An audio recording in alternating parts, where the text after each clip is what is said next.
whistle, Goldie, please. This is South Florida's only real sports station. WQAM, Miami, Fort Lauderdale, a Beasley broadcast and WQAM.com. Have a great day, Mo.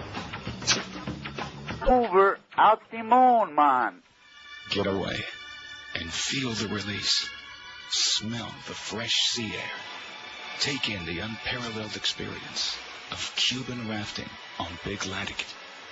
It's like a vacation, away from your troubles, your life back home. You're the skipper on a journey to a better place. The only thing between you and your destination is whatever nature has planned for you that day. Unpredictable, breathtaking, life-threatening. Cuban rafting on Big Laticat. Row your way to something better. Row faster. No, faster. Here come the sharks. You gotta row much faster than that. Row, damn it. Paid for by the U.S. Navy. All right, 902 at 560 WQAM. Boy, Mo was really on a tear this morning, wasn't he? Talking about immigration. Somebody ought to give him like a primer, a little lesson on what this is all about. He's only been here a few months, in all fairness. He hasn't got a clue what it's all about. What we've been through, he don't have no clue. Well, he'll be here long enough. Well, maybe. It's time to get it on. You said it, baby. Time to get it on. Let's get some more Haitians in here. What do you say? No. Enough. See, I know that I'm back here because you turn on your TV, set it on every goddamn channel, including the talking head channels. There's a bunch of Haitians running all over Key Biscayne. You pick a great spot to show up on, too, by the way. I don't want to break the news to you guys, but you're not allowed on Key Biscayne, okay? You better get it straight. Come up on shore someplace else. Preferably much further south would be good. Huh? Like where? What is south? Like on South Beach would be good. Party time. That would be good. Anyway, we'll get into all of that, I'm sure, and I heard all of those very articulate calls this morning driving to work, including many people who have no idea what they're talking about, but it kind of fit in. Man, did we have a response yesterday from the gun nuts. Not just our usual nuts, the gun nuts invaded our pool. Because what do they call that? It's the NRA Ditto Head chain, daisy chain, that's what it's called. The daisy chain got going, and as soon as these paranoid assholes discovered that we were taking a poll, anything to do with guns, we had 80 billion people who never even heard of this show who wouldn't know me from goddamn Adam. All of a sudden they're on there. We got 2,310 votes. Let's hear it! Oh! And some of them are even real. But see, I knew this couldn't be the work. Once I saw it getting so out of control, it couldn't be the work of our usual lunkheads who have no life. This was the right-wing daisy chain. 1,601. Our question was, what's your take on guns in the U.S.? What's your take? 1,601 said, don't F with the Second Amendment, my guns, goddammit. 1,601. 69.3%. Anybody believe it? No. In fact, they were in second place, a distant second during most of the show, until the word got out of the daisy chain. Oh, we better vote, as if this poll on this stupid radio show is going to change the law. I mean, it's just a poll, just for fun. There's no fun when you're taking away my gun, okay, son? Got it? Anyway, 1601 said, don't F with my Second Amendment with my gun. It's too late. Gun nuts run the country. 345 of you said that. Too many gun-loving rednecks. 174 said that. Boy, that's certainly a point. No private citizen should have handguns. 82. Only police should have guns. 77. And only police and hunters should have guns. 30. 2,310 votes. Man, we had more hits on there than you can even imagine.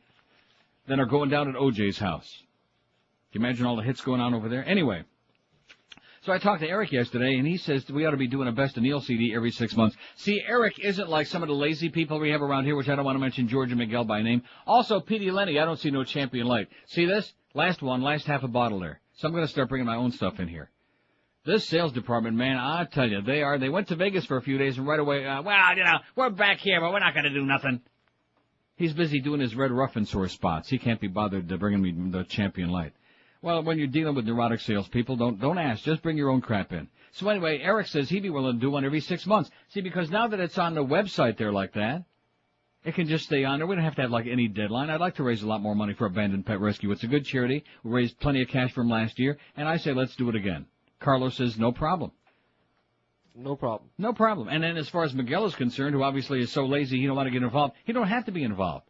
Because we can just have a bunch of them pressed, and we'll send a supply down here. And when he goes out on his other appearances with a van, he can have a few of them with him. Right? Exactly. You don't have to go out special for us, because obviously he don't want to be bothered doing that. Because, we're small potatoes compared to those important things he does. And also we can put them at both Pizza Loft locations. And where there's a will, there's a way. I'm not going to take the lazy way out like George and Miguel. Maybe they're doing something together. I don't know. Wouldn't surprise me.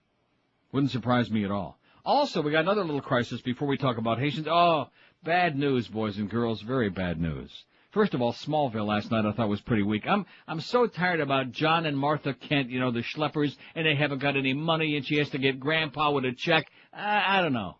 If you had a kid like that can, do anything, he could, rob a bank. Okay, we all want to be honest. He could rob the bank in the middle of the night. Nobody would even know it. You know what I'm saying? Nobody would know it. A couple of million, that's all they need. They don't have to be greedy. Wouldn't even miss it. He can go around, he's so fast, he could, at the 7-Elevens. He didn't have to do, a hold-up or anything, armed robbery. He can just go in and whiz in there so fast. What happened? Money's all gone, but who the hell was that? I have no idea. It's just all gone. Just to take care of business. Not to have, be rich, but just to take care of the farm and poor John and Martha, who seem to be rather inept at life. Although she does make a mean muffin. So anyway, the one next week looks like, now you didn't see it obviously last night because you don't watch Smallville, but that's okay.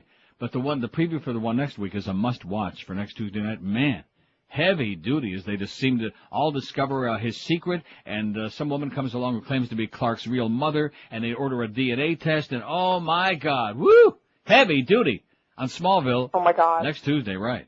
But this is some of the worst news I've ever seen, even worse than people washing up on the shore. I wish I had Mr. Acker-Bilk, which most of you aren't old enough to remember that song, Strangers on the Shore. No, it was an instrumental, Mr. Acker-Bilk. I bet you Boca Brian's got it somewhere. I'd love to have that. I'm not making fun of people who are desperate, but you know something? There's about 2-3 billion people in the world who would say that they're desperate. Too many refugees, man. Too many refugees. Let's take care of America first, and then, of course, our Cuban friends, because they got the political clout. Which you Haitian people, why don't you understand it? You got no clout. When in doubt, you better get some clout, because otherwise you're out. That's the way it works. You're straight back where you be coming from. I didn't like that scene yesterday at all. It was too chaotic. And the worst part of it is this morning they're saying, oh, well, the Coast Guard was tracking that ship all the way from Haiti. They knew they were coming. I saw that. So rather than have an interdiction at sea, which, of course, can get a little sloppy when people start falling overboard and drowning, instead of doing that, they let him come here. Well, what's that all about? And we're protecting our borders? Who knows who might have been on that goddamn boat, on that leaky vessel? So anyway, here's the worst news in the history of my life. Man, talk about depressing. It was just a matter of time. Brittany and Justin, so over. Long live Jessica and Nick, it says. Oh, no. The happy ending that never was for Ms. Spears and Mr. Tinkerbell came true for pop star counterparts Jessica Simpson and Nick Lachey wed Sunday in her native Texas, reports E! Online. Simpson's record label Sony confirmed the nuptials. Oh, geez. The merger between Simpson, the irresistible bubblegum babe, and Lachey, the 98 Degrees boy bander, occurred at a chapel near Austin with a reported 350 guests. I wonder if they had to pay their own way like to Joe Costello's wedding. Simpson wore white, a logical fashion choice for the pop world's most famous self-proclaimed virgin since the pre-Python Spears. Saving myself for marriage just was always something that was just a part of me in my life, and I was shocked that it was like on the cover of newspapers and magazines, and there was such a great deal, she told Craig Kilborn on the CBS's Late Late Show in September. She couldn't believe that it was amazing that somebody like 48 years old, whatever the hell she is, was saving it for marriage. So that's real sad news, okay? It's going to take me a while to get over that, to come to grips with that whole deal. 9 minutes after 10, we got a good Haitian poll today, naturally, because that's what everybody's talking about. We don't care about ball games today and crap like that and stupid-ass hockey games. We care about Haitians. That's what we care about. We care about people washing up on the shores. And then, of course, with the election next Tuesday, what a fortuitous period of time I chose to be here, you know? Illegal aliens washing up on shore in large numbers, over 200 of them, and then the election, which will probably be botched again next Tuesday. A great time to be here, briefly. 20, and you notice how fast the poll stopped as soon as I read it. As soon as I read it, that was the end of that. Nice. We're going to get our way, you bastard. Okay, great. Go out and squeeze off a few, okay? Man, maniacs. 10 past, that was Carlos that said you're all maniacs. 10 past 9 at 560 WQAM. Let me tell you right now, there's never been a better, a smarter time to buy you a new home or refinance your existing home. How about a rate of only 3.95%? That's correct. Financial Group can offer you an unprecedented 3.95%. All you have to do is call Financial Group at their toll-free number, 1-800-940-LEND. That's 1-800-940-5363. The money you're going to save is absolutely unbelievable, incredible. It is, increíble. like I said, think about it. You can get yourself a $100,000 loan for only $450 a month, or a $200,000 loan for only $950 a month. The process is simple, and you'll save thousands of dollars each year. Just call our good paisans at Financial Group at 1-800-940-LEND. There's never been a better or smarter time to get you a low-interest rate, no matter what the Mad Dog tells you. Call Financial Group. You'll be on your way to big savings. Yeah, I notice he's taking shots at everybody else's sponsors now. Hey, you're getting a little bit too big for that uniform, okay? Pretty soon it's going to be number 88888. Financial Group is an equal housing lender. Credit restrictions do apply, and don't forget rates are subject to change if you wait too long. So call them now, 1-800-940-LEND. That's 1-800-940-5363. Live and local. This is Sports Radio 560. QAM. Now I picked a bad day to quit sniffing glue. Yes.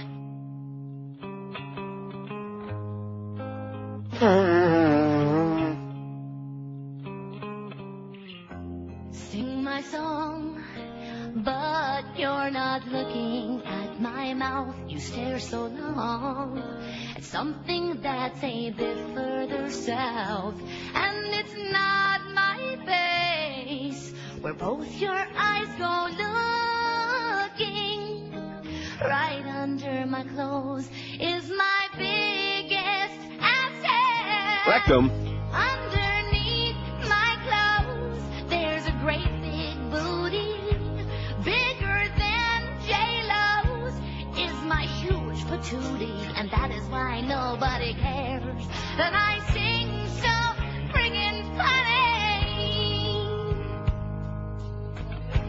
Underneath my clothes, there's a great big hiney.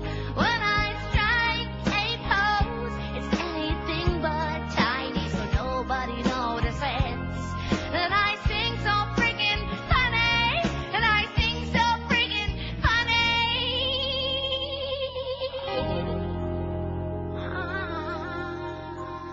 She's squeaking on it. She's great. It's 9:14 at 560 WQAM. So anyway, today being Wednesday, I almost forgot. You know what? We got noon to 1 today. I didn't really almost forget. I woke up, I said, it's Wednesday, and I said, thank the Lord, You. We got big hump day today, noon to 1 comedy bits. Great. Excellent. Here's a fax that says, also thanks, I don't know if that says Jackie or Ricky or, I don't know what that says. Bad writing. But anyway, great article by Woody Harrelson in The Guardian. Thank you very much, but I already read this on the air last week.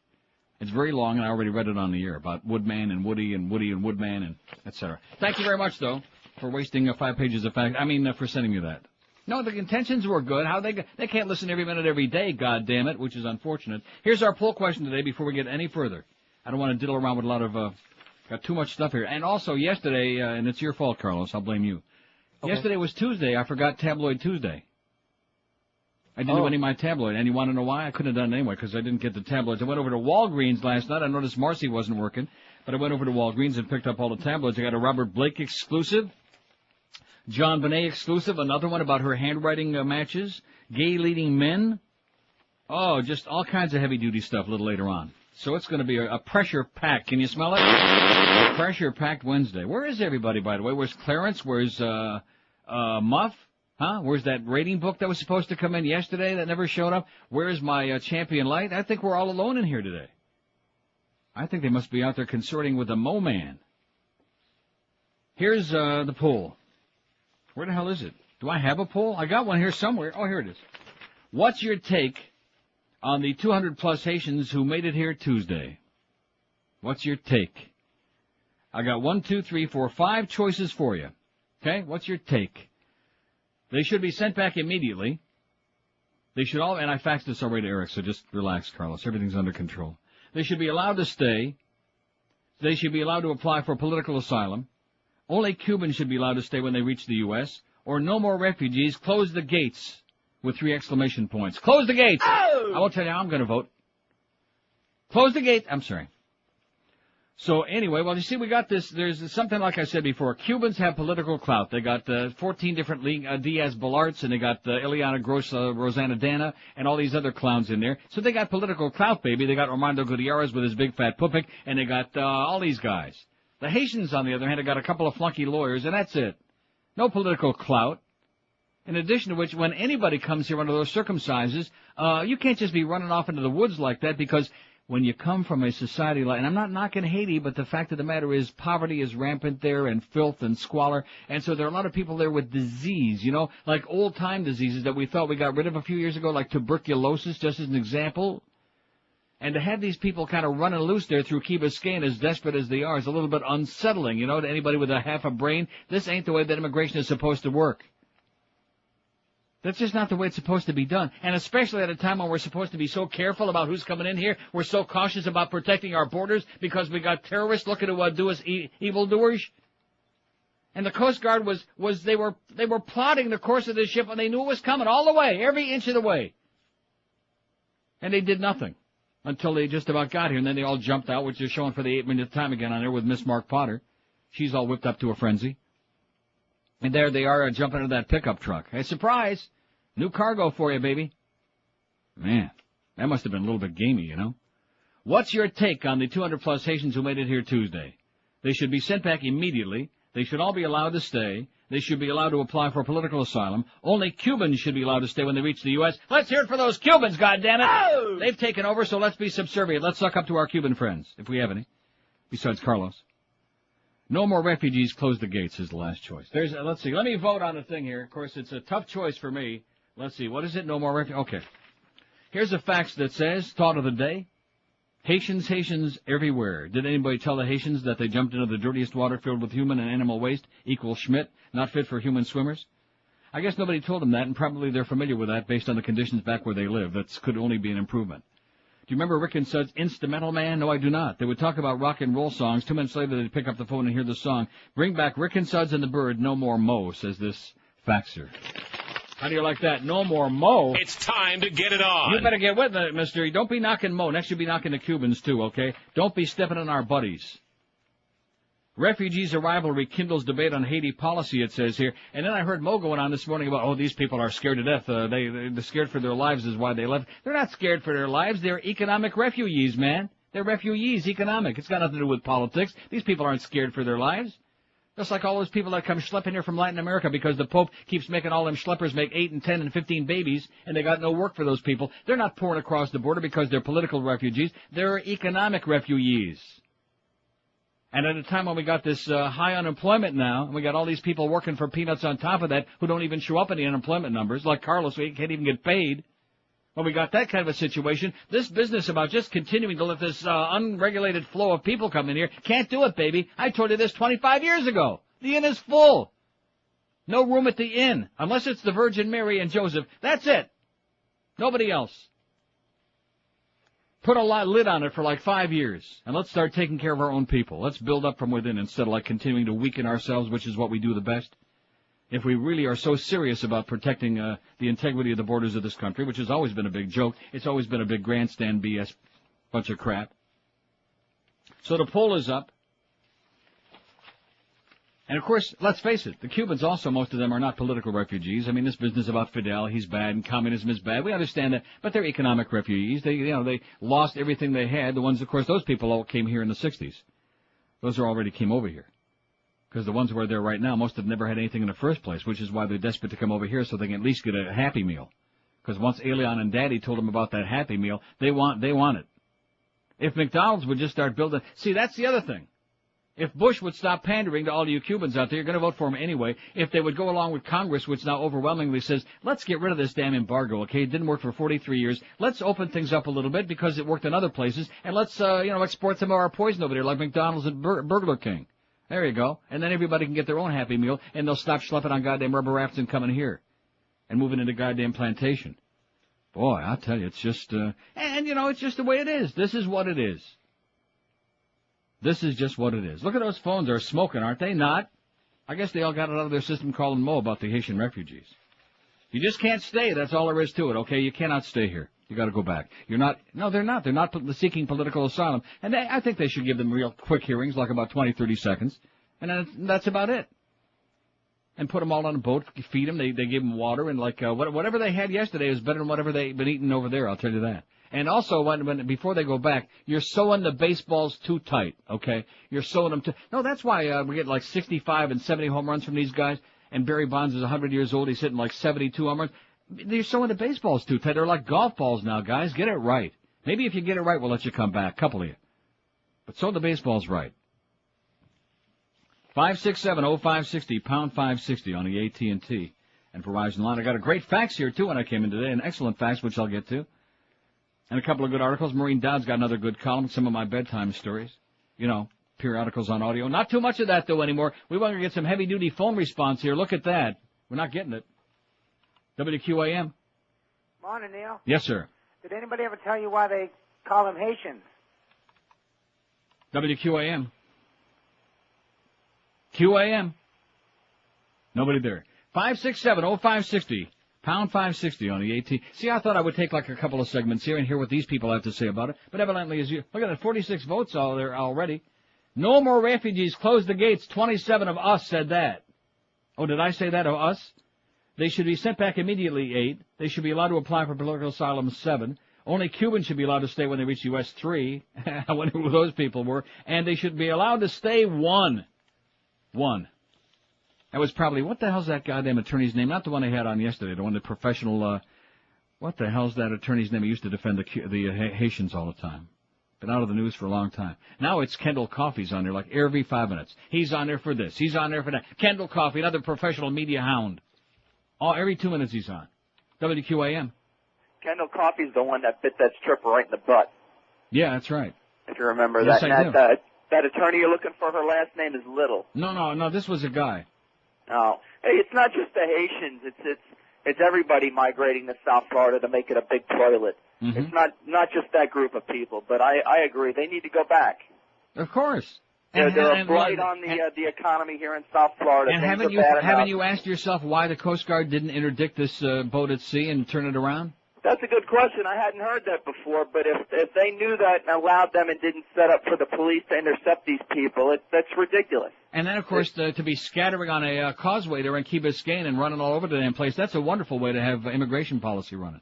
It's just unbelievable the way it works here in South Florida. But I agree, if these were the Cubans, they'd already be processed and be released. What do you mean processed? They'd already have a goddamn 57 Chevy, a driver's license. What are you talking about, man? You better get with it, sir. You better understand where you are. Yeah, it's it's one big toilet. It's actually depressing. Hasta que me olvides. All right, Neil. Hasta luego. Hey, listen, I know where I am. I can play the game here for a few days while I'm here and then get the hell out of here real fast. Oh, boy, this guy's right. He hit it right on the old head. WQAM. Neil. Yes, sir. Oh, sir. This is the asshole woman that calls occasionally, listens frequently. Oh, yes, ma'am. Shut the goddamn gate. No more referees. And if we're going to have referees, how about some Incas? Incas? Inca-dinka-doo? Okay. Yes. Bye. Okay, bye. She sounds like her guy, but she's got a hoarse, raspy voice. She probably smokes and drinks a lot, which means she's our kind of gal. No, guys like women that smoke and drink a lot. 5-6, especially the drinking part. 5670560, pound 560 on. That's what George says. He used to work with his wife. Not anymore. Not anymore. Can't loosen her up for love or money. And, of course, since there ain't no love or money in it, WQAM. Lead me to the cats. Now, see, there's another guy. It's not that time. It's not lunchtime, pal. Just relax. There's a guy talking Haitian cuisine already. Although, like I said, I'm sure that whatever they fed them, they would give them a little bottled water, maybe a couple of Big Macs. Because they'd been at sea for like 8 days, it said. What did it say in here? 8 days? Whatever the hell it says. Yeah, 8 days at sea. There, I already got the Pompano Park copy. I'm way ahead of you. He already faxed it to me, so I'm way ahead of you, Troy. And I haven't even got to ripping your buddy Earring Troy yet, but I will. Oh, yeah, Earring Troy wants to cut the beast off. I didn't mention that yet. On Balance for Life. And we're going to run a campaign here on here to make sure. The beast has lost 58 pounds. See, this isn't just money, Troy with the earrings. This is like saving somebody's life, making you look like a real, and quit bringing food to George. He's not on any diet. That little freeloading spick. He don't need your food. Bring it to the beast. Don't cut the man off. That's unconscionable, Well, we've used him as much as we can. He's run his usefulness now, so let's just cut the fat sucker off, Nasty. Nasty. I mean, talk about exploitation. Hey, you're being exploited again, beast, and I want you to know I'm going to bat for you. Because I'm pretty proud of a guy that lost 58 pounds and looks almost human. I mean, he's right on the verge of cracking the 60-pound mark. Huh? What are you laughing about? It's true. He's still a fat slob, but he's doing a lot better. I didn't know him when he was that fat. I didn't know him when he was at his full. He was 284. He looked like a human bowling ball. He looked like a shmoo. He had no edges, just a round, waddling thing. And now he's almost got definable body parts. Well, he's 5'4", you know. So 226 is still fairly hefty. So Troy over there with your double earrings, you better cut the crap, mister. I'm going to start getting really porked off and telling the truth about that Baba Ganoush. 27 after 9 at 560 WQM. Let me tell you about Dollar Mattress. Here's the truth about Miguel. Have we seen Miguel with any of that stuff, the Champion Light? No. Is he helping us with our best of that I just mentioned? No. See, him and George, the two of them together, they're conspiring against this show. So I want to apologize to Mo, because you should have got George fired. You're right. Anyway, recently our friends at Dollar Mattress set up the lovely Miguel with a new bed, and he's loving it. He's screwing his brains out in it. Man, in fact, that's why we don't see him anymore. He can't even walk. The folks at Dollar Mattress did exactly what they promised. No BS, no excuses, no bait and switch, just a comfortable, relaxing night's sleep for Miguel, night after night after night, and he continues doing it. When the crew from Dollar Mattress got to his home, they took away the crappy, smelly old mattress, which you can only imagine what that thing must have been like, and they set up the brand new one. Don't be tempted by stores going out of business who can't deliver you a great new mattress. Now through the end of the month, which means today and tomorrow. I mean, that's not a big deal. What it should do is inspire you to get on the phone right now. You can get your delivery from Dollar Mattress free. That's through the end of the month, but again, that's today and tomorrow, the last 2 days, obviously. You can get a free delivery from Dollar Mattress just in 2 hours from when you call, or in any given 2-hour window you provide, what's convenient for you depending on where you live. Don't forget, limited time delivery is free, so sleep like a baby like me and Miguel be doing. Call that's what it says here, like me and Miguel. 1-800, well, so they're illiterate back there. 1-800-MATTRESS, 1-800-MATTRES for Dollar Mattress. Brand name beds for busy and for lazy people, too. Live and local. This is Sports Radio 560. QAM. There's a but, I smell it. This here's Senator Trent Lott. I'd like to take this time to tell all good and loyal Americans to support our fearless leader. Now, you leftist commie pinko fags have got to ask yourself once and for all, who's the real enemy of America? President Bush or Saddam Hussein? Never mind that Osama and the Saudis. You just listen to me now. I ain't no coward like this Tom Daschle, who thinks serving in the Air Force Strategic Command during Vietnam will somehow defend our country. No, sir. Like any other manly, patriotic Republican, I donned a pleated miniskirt and waved my colorful pom-poms proudly, kicking up my heels, just like this. Only I had tassels on my ankle socks back then.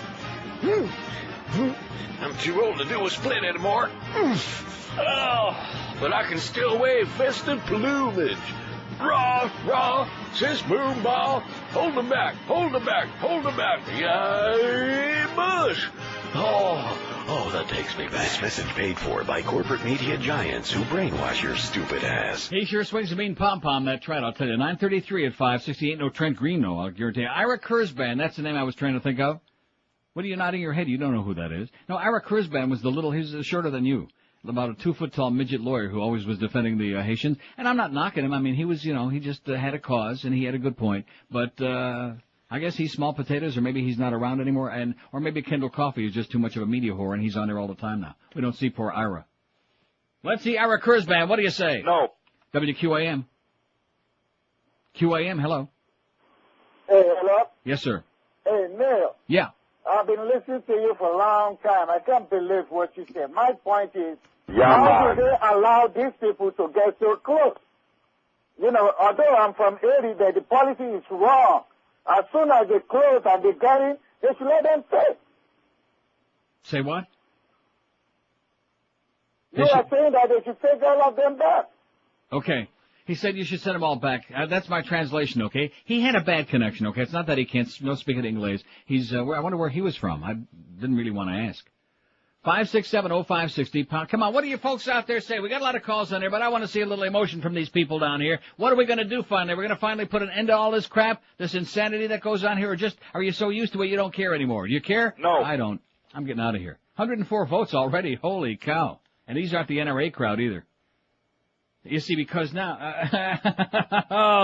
see, Eric, you're stealing my material. I wrote that on the fax that I sent him. Today's illegal alien, he writes E-L-I-A-N, and then he crosses it out, alien pool. What's your take on the 200-plus Haitians who made it here Tuesday? Is that what it says on yours, too, on the, yeah. Real cute, Eric. You're going to have a whole bunch of people on the road to Orlando, I'll guarantee you that. No more refugees, close the gates. 60 of us said that. 57.6% said, enough already. Jesus, God, and Joseph. They should be sent back immediately, 18. They should be allowed to apply for political asylum, 16. They should be allowed to stay, 6. And only Cubans should be allowed to stay when they reach the U.S., 4. Because they sure bring in a mean cigar. Yeah, if they'll bring us in some of them great cigars, I'll even smoke one here in the studio. We don't have any more cigars, which I quit smoking cigars. Oh, my mother says to me at lunch yesterday, she says, because I was talking to her about voting, which she will next Tuesday for Bill McBride 3 or 4 times, but she said, well, being a radio talk host, you're really supposed to be impartial, aren't you? So my mother, obviously, who I'm sure is listening right now, she really gets it, doesn't she? No. I said, yeah, like Rush Limbaugh, I'm supposed to be impartial. Get with it, Ma. Just go get the chow. WQAM. Hey, Neil. Yes, sir. How you doing? Great. Listen, Neil, I really feel bad for these people, but I got to tell you this. I used to work in a hospital in a doctor's office. Uh-huh. And you're not going to take a shot at Haitians, now, are you? Yeah, I just want to make a point. Okay, go ahead. When I used to work at these medical facilities, I would say that more than 60% of these Haitians who used to come in were all on government subsidies. I mean, they didn't have to pay a penny for, medical assistance or any kind of tests. When I used to go to the doctor, it was all free. And here I am busting my butt to try to, pay for my medical insurance for me and my family. Mm-hmm. It just doesn't seem fair. I mean, it seems like, they come here from these third world countries and they... 10th world. Whatever it is, and they expect a free hand. But they're so into mean baseball, man. And they usually get it. Yeah. I mean, that's what annoys me. Well, one thing I will say is that they take a lot of the jobs that even the dark folks, the African-Americans, won't take. The ones that pay like 80 cents an hour illegal. No, maybe they do that, but they do that. They do. Okay, but I'm telling you. Listen, I'm not saying they should stay here. You can't just open up your doors and say anybody. Just let's have a swim-a-thon across the Atlantic or up the Caribbean, because it's mostly from the south of us where they're all coming in. No, I agree. Because they're all schleppers. That's why they're coming here. I agree with you wholeheartedly. I say let's take care of our own schleppers first, then we'll worry about everybody else. Yeah, take care of me first. Right. That's right. That's right. Amen. Okay. I'm with you, pal. See ya. He was starting to get a little, But look, the fact of the matter is, he's right. We can't be the godfather of the whole universe because we got billions and billions and billions we got to take care of for all Bush's friends, in the military-industrial complex. Trillions. And we can't afford to be taking care of every destitute, desperate schmuck from all over the face of the globe. And I'll say it again. Of course, this, contrary to the popular thinking in Washington today with this bunch, forced sterilization, baby. Forced sterilization and birth control. That's with an F. B-I-R-F. Birth control. Call up Chief Moosey Moose and see what he has to say about that. That's what we need, birth control, man. All these unwanted babies all over Latin America because the Pope was one of the biggest, talk about evildoers, man. He's right up there. He's right up there with Osama and your mama. Did I say your mama? That's what I thought I said. Coercing all of these schleppers. Oh, well, use the rhythm method, just stand in the backyard and sing, I got rhythm, right. Rhythm method, my ass. Oh, sorry. 567-0560, pound 560 on the AT&T and Verizon wireless line. WQAM.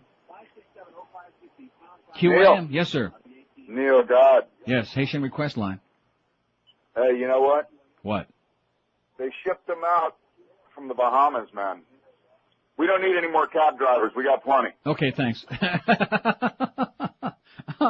From the Bahamas? Yeah, man. Oh, that's a terrible place. But the casinos here are just, you don't want to go to the Bahamas, trust me. We have many people listening to the Bahamas. Don't take it personally, but we don't like your place, okay? And we don't like the fact that you rip off all the Americans and that your whole imperious attitude is almost as bad as the Jamaicans. Yeah, man. Bad, imperious. We don't like that. In fact, they got a new casino they're building. They're called the Imperious Palace. WQAM. Hello? Yes, sir. Neil. Yes. Long-time listener, first-time caller. Excellent. I got to tell you something, to be honest with you. I agree with you. I was born and raised in New York. My parents are from Haiti. And I can honestly tell you, when my parents got here, they busted their ass. Right. They busted their ass. And to be honest with you, they didn't just wash up on shore one day, I'm sure. No, they flew. My parents are well-educated. I mean, and my father was an accountant in Haiti. My mom was a teacher in Haiti. My mom is a teacher now.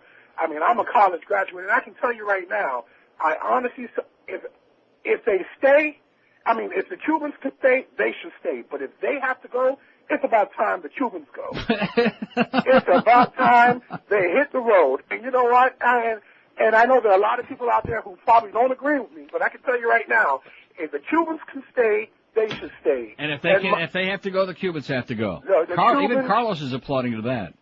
Hey, the Cubans, my thing is this. Carlos is really Mexican. It's about time we take care of our own. There you go. Here in the United States. Everybody except us, get the hell out. Hey, I'm Amen. telling you. Thanks a it's lot, about time brother. we close the floodgates. Have a great day. And you too.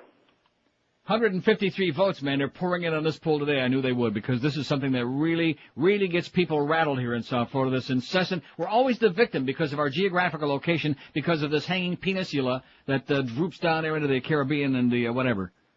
We're always the victims. And let me say this. If you want them to stay here, South Dakota's a nice place. Wyoming, Idaho, plenty of wide open spaces up there. The inn is full in South Florida. I hate to break the news to you. The inn is full. No mas Tomas. That's it. 153 votes. What is your take on the 200-plus Haitians who made it to shore yesterday, which we saw on channels 4, 6, 7, 10, 11, 12, whatever else, CNN, MSNBC, Fox News, the unctuous fascist news network? No more refugees. Close the gates. 92, 60% plus. They should be sent back immediately, like now, not like next week, not a week from Sukkot, now, before the cat population starts vanishing. Now, that guy said that. That was bad. How many said that? It's reloading. 24 said that. Oh, now we're over 61% on no more refugees. They should be allowed to apply for political asylum, 22. They should be allowed to stay, 8. Only Cubans should be allowed to stay when they reach the U.S., 8 said that. 8 of you people said that. We need a lot more Cubans, don't we? No. How about some white ones for a change? 19. Now, see, it's just a little comment there, because ordinarily, and see, these people say it's race. It's partly race. But the only reason we let the dark-complected Cubans in is because they're under the same banner, under the same law, and the same politicians go to bat for them, because they're Cubans. Although they would much prefer, of course, to have much lighter-complected Cubans coming in, like Elian and his dysfunctional family. 942 at 560 WQM. Let's face it, you've been hearing about it for a long time on this station. That's right. The facts are very easy. If you have the dedication, Fast Train is going to provide you with all the necessary training to become a certified computer professional, get a real career, and make some real bucks. According to Time Magazine, the demand for computer professionals will continue to explode. There's no end in sight. Their average student completes the training in just 4 short months, attending school 3 nights a week. Once you've completed your certification, Fast Train will assist you in getting your new computer job. Fast Train invites you to come in and visit their trained career counselor and determine which track is ideal for you. Call Fast Train toll-free at 1-866-FAST-TRAIN to set up an appointment. How about Narragansett and Lincoln Downs? With 4 convenient locations, you'll find Fast Train in Kendall, Miami, Pembroke Pines, and Fort Lauderdale, so there's bound to be one near you. How about Suffolk Downs? Don't forget to ask the career counselor for a list of students like yourself who are currently in their dream jobs, or maybe Finger Lakes. Call Fast Train toll-free at 1-866-FAST-TRAIN. You know, the guy that was doing the weather, he does the weather every morning on CNN. Every time he was talking about the snow up north, he mentioned this morning Canandaigua, New York. I heard him mention that 3 times. What's wrong with him? Is he crazy or what? Next, he's going to be talking about Howard Samuels and Canandaigua Industries. Call 1-866-FAST-TRAIN or check him out on the web if you like, and get your ass on a road to a real career and a real fat paycheck. 866-FAST-TRAIN, or the website is fasttrain.com. Live and local. This is 560. The radio's all yours now. QAM. El pollo para acá. Juan Miguel Gonzalez, father of Ilian, meets with his attorney in preparation to take his son back to Cuba. Well, Mr. Gonzalez, how was your trip? Very good, gracias. Do you have any questions before we go any further? See. This box with the pictures. It's incredible. What is this? Oh, that's a television. Oh, television. Mr. Lawyer, what does waza mean? Pardon me? Waza! Oh, well, it means what's up, like what's going on. Waza! Right, it's a greeting. Waza! Now, I know that you're uncomfortable being here. This is a very difficult time for you, sir. What is it, sir? Oh, this Pizza Hut stuffed crust pizza is incredible. How do they get the mozzarella cheese into the crust? I'm not sure. So, as I was saying... Yeah, as I was saying, we will try to make your stay here as comfortable as possible and get you home as quickly as possible. Bye. Are you going somewhere, sir? No, I'm listening to the new CD by the boy band In Sync with my new Sony Discman. It's incredible. Yes, Mr. Gonzalez, they are quite incredible, but we'll be meeting with the... Just another play in your game for two. You must hate me, but it ain't no lie. Bye, bye, bye. Oh, God, sir, don't you want to get this over and get back to Cuba? What are you, loco? I love it here. There's like 300 channels on cable, and I can watch all the Yankee games. But, sir... Mr. Lawyer? What is it, Mr. Gonzalez? What's up? Bye, bye, bye. Exactly. 9:48 at 560 WQM. Here's some nasty faxes coming in, not about me, but about this episode we had yesterday. People are a little bit rattled about this. It says, my business is in Port de Mierda in Miami. That's what it says. Talking about a sight to see. I don't think I want to read this. It talks about little brown Toyotas, my little brown coupe. I might just play that bit, but I don't want to do that. Don't forget, noon to 1 today, we got comedy bits to lighten things up a little bit, and never could we have a better day for that. Let's see, here's one that says, why do we punish the Haitian people, by Tracy Kidder. What a kidder. Love your show, Neil, from your Haitian brother. Okay, man. I don't know what he's talking. I don't have time to read it. Maybe during the next break. Here's one it says, just wanted to be first in line of emails and faxes to wish you a great 60th birthday. Oh, yeah, the cards are pouring in. Man, woo! Didn't you see that? Carlos almost broke his back with that sack of birthday cards he brought in today. Next Tuesday, I'll be 60 years old, and I'm very proud of it, that I made it this far. Because any man my age who lies about his age. I heard Mo this morning talking about, oh, well, this one just turned 57, and this one is, Bobby Vinton is 60 something. How old are you, Mo? He's talking about everybody else's age. How old is the Mo-meister? That's what inquiring minds want to know, okay? Because it's very, very gay for a guy that age to, be vain about his age, you know? Heterosexual guys ordinarily don't do that, unless they're very, very vain. As in varicose. Let's see, wish you 60. I'll be turned 45 this year and feel well 45, whatever that means. I feel about 45. I don't feel old. I also want to tell you I got a small dog, a Jack Russell Terrier, a month ago, and she's a real bitch. Oh, very sorry about. Oh, it's PR Ralph. Have a great birthday, and remember, just put your lips together, make a wish, and blow. Okay, Ralph. I think I've been propositioned already this morning. It's not even 10 o'clock. Okay, let's get your input here for a little while until we want to get into some important stuff. Let's pretend that we're really whipped up into a frenzy about this Haitian business. How are the votes coming? 207 already? Incredible. See, this is the topic without the gun nuts infringing on our poll. This is the topic that gets them foaming at the mouth. Because those of us who are left here, and of course I'm not... Oh, and by the way, thanks very much to my good close friend Kid Curry. What the hell did I do with it? Oh, there it is over there. I stuck it in my sack. He brought me an interview from John Schneider from Smallville. Yeah, it's an interview thing with John Schneider. And he said, well, maybe you want to have him on the show. I said, I don't want to have the, John, he used to look really good, John Schneider. But, of course, the fact that he hasn't got two nickels to rub together, he's just a schlepper there on the farm, I don't want to bother with him. He's small potatoes. I want the real thing. That's the guy from Chips? Not from Chips. That's Eric Estrada. He's the guy from Dukes of Hazzard. Right, right. No, I meant the blonde guy from Chips. No. No. The blonde guy from Chips was a nerd. John Schneider was the hot-looking blonde guy from Dukes of Hazzard. You kidding me? Man, oh man, back in his day, about 70 or 80 years ago, he looked really hot. 5670560, pound 560 on the AT&T and Verizon wireless line. WQAM. Hey, Neil. Yes, sir. Hey, what's going on? About yesterday, I think there's a point that we're missing here. Go right ahead. About how it was handled by the authorities, by the Coast Guard. You know, they worry about tightening up our airports, the security of our airports, but all it takes is a patched-up boat to get over here, to get that close. Mm-hmm. I'll tell you, those people that were on that causeway, if it had been anybody else, I mean, if it wasn't the Haitians, just think, I mean, if it was my wife and my kids in a car, and they were pounding on the windows, trying to get into these cars, come on. What's going on here? Somebody's got to get in trouble for this, how that was handled. Like you said, they let it get that close. How did they let them get here and wind up on shore? Because they know that as soon as they get on shore, now we've got all sorts of other problems we have to deal with. And the foremost being the ones that got away, that we have no idea where they are and what diseases they're carrying, if any, and what it's all about, what they're up to. Well, I mean, how soon we forget September 11th? You know, how easy to get across. You know, that's just ridiculous. I mean, the governor's going to be saying about it, huh? Yeah, let's find out. Yeah, okay. Thanks, sir. Thank you. Wonder what Governor Jeb is going to say, because those Haitian people are not going to vote for him anyway, so. As long as it wasn't a bunch of Cubans, we didn't have to get into a bunch of stuff about that. As a matter of fact, I got a great idea for Bill McBride. You want to really have a great thing? Between now, because the Cubans aren't going to vote for McBride anyway, most of them. So between now and next Tuesday, I'd say like maybe this weekend, let's have a couple of rickety boats with about 2,000 Cuban refugees come up, huh? And, of course, you know what Jeb is going to say? Come on in, baby, come on down, because he's scared crapless. And, of course, he'll welcome them in Espanol and the whole deal. And everybody else will be foaming at the mouth. Whip up all that old hatred again, which this community is famous for. The city of hate.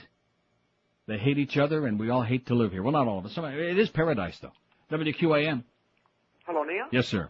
Good morning. Buenos dias. Well, let me tell you something. I went through the experience yesterday personally. I went to Bill Banks State Park in Key Biscayne. What were you going to do over there? Nah, just Come relaxing. on, we know what goes on over there. Yeah, that's true. Anyways. Cruising. Go ahead. Anyways, I left probably around 4. And then I noticed that there were some helicopters flying. Mm-hmm. And I said, I wonder if there was, a protest or something, because I knew this past Sunday there was a protest in Miami from the Iraq War. But then I said, wait a second, it's Tuesday. What would be happening? Right. Then when I was going up through Rickenbacker Causeway, this red car was slowing down, and I sped up, right? And then as I was going above the bridge, I saw that there were like over 30 cars that had stopped. And I said, oh my goodness, there must have been a horrible accident or something. Mm-hmm. Then out of nowhere, I see this black man running. Then I see 3, 5, 7, and I said, what the heck? Wow. And before you knew it, I said, oh my goodness, what's going on? And then I thought, You might have thought that Tom DeLay just showed up in town. And I was, or Newt Gingrich. Exactly. And then I was hearing them speak a funny language, and I said, I think these are Haitians. And and then I said, oh my goodness. And let me tell you something, it's true. They were like probably in the windows and all that, but I didn't feel threatened. I felt like I saw the sign of desperation. Well, how many did you take in your car?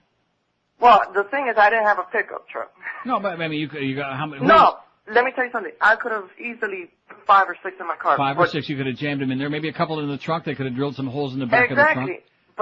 But then I told them, I can't put you in the car. And then they were saying, oh, why not? And I said, because look, the police are coming. Because they ran the wrong way. When they got off the tugboat, they ran towards the bridge. They should have run. Well, whoever gave them the map and the compass, man, should have done a better job than that. Let me tell you something. It's not that I'm trying to help them out or anything. It's that they messed up because when they were running towards the bridge, they pretty much gave themselves up because the police cornered the bridge, where you pay the toll. Mm-hmm. If they had run the other way, they would have escaped. Sure.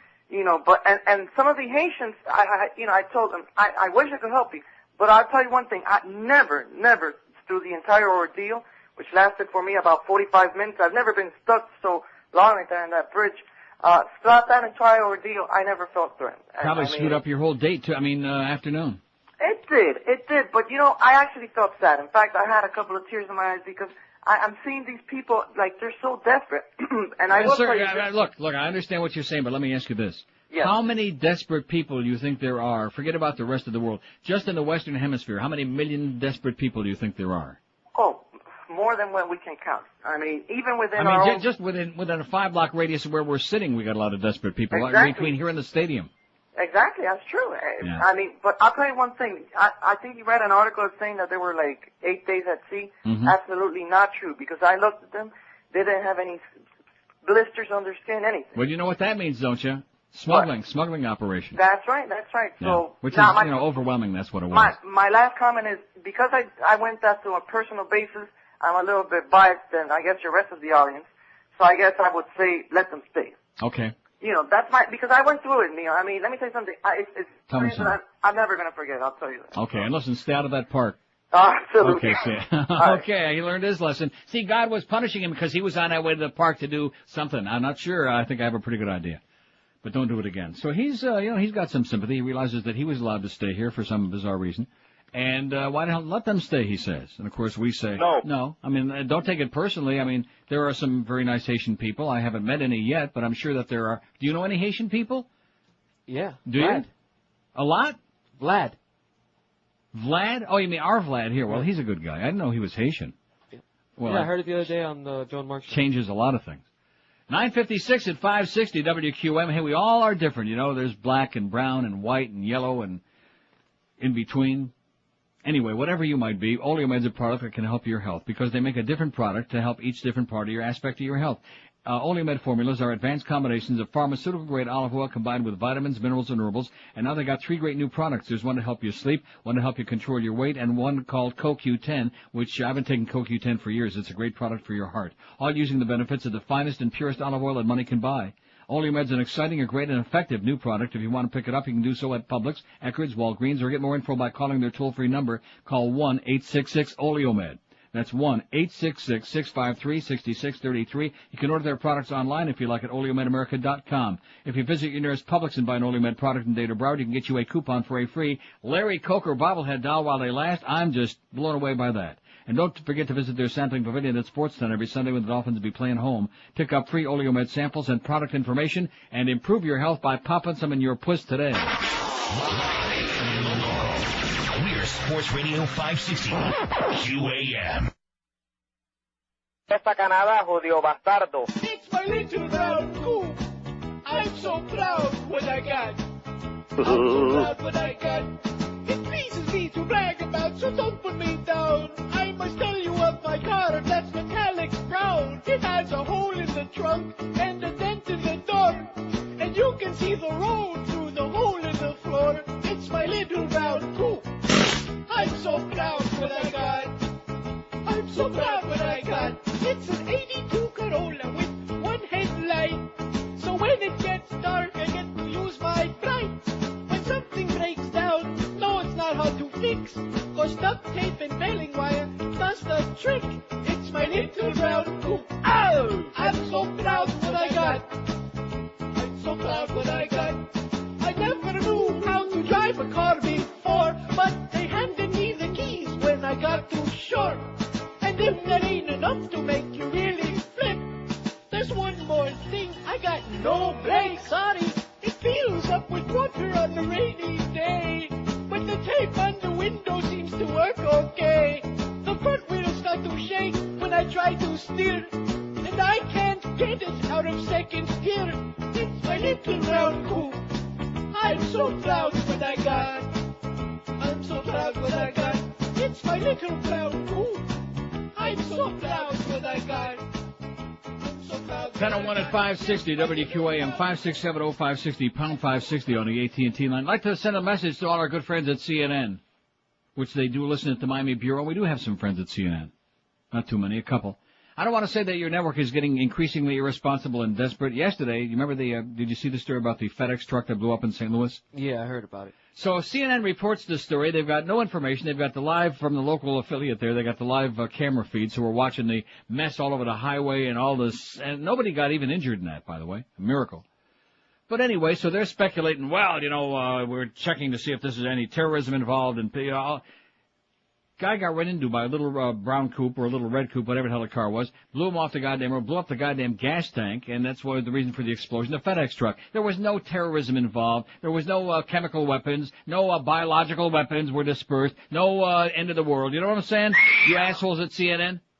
They interviewed, I saw them trying to interview like 13 million truck drivers, having them say that diesel fuel doesn't explode like that. Like they're experts in chemistry or physics. Right. How many trucks explode? Well, that one did. And it had nothing to do with terrorism, but of course CNN is just sit there salivating.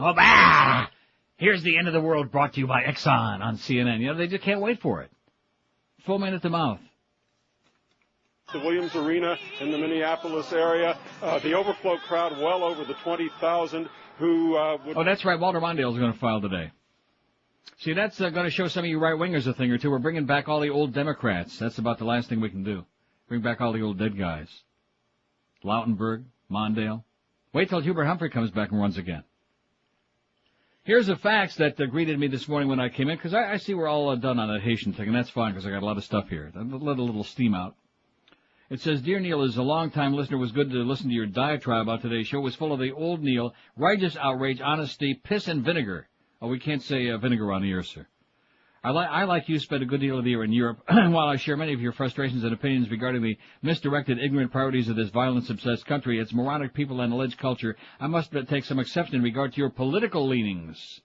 I spent 13 years on Capitol Hill, and I can assure you that the liberals are in actuality no better than the right-wing zealots we both despise. In fact, in some respects, they're far worse.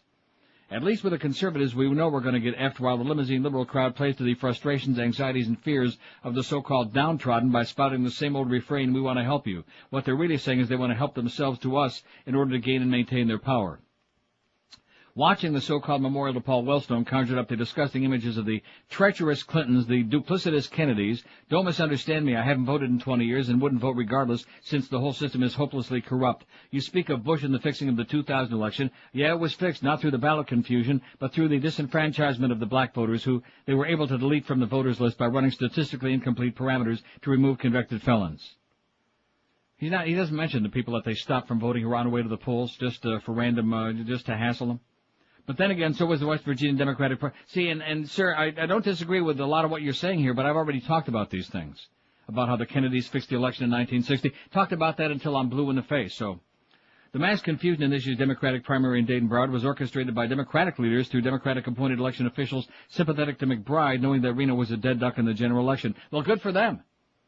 Then you have the New Jersey Supreme Court, where we go on about Lautenberg, yada. Here in Palm Beach County, I listened to Carol Roberts going off on Clay Shaw, a 22-year-old undistinguishable House veteran, about not coming down hard enough on corporate criminals. I guess she forgot about her younger brother, who did a suspiciously short stretch in a state prison for bilking untold investors out of millions of dollars in a pizza machine scam originating out of where else but her backyard of Boca.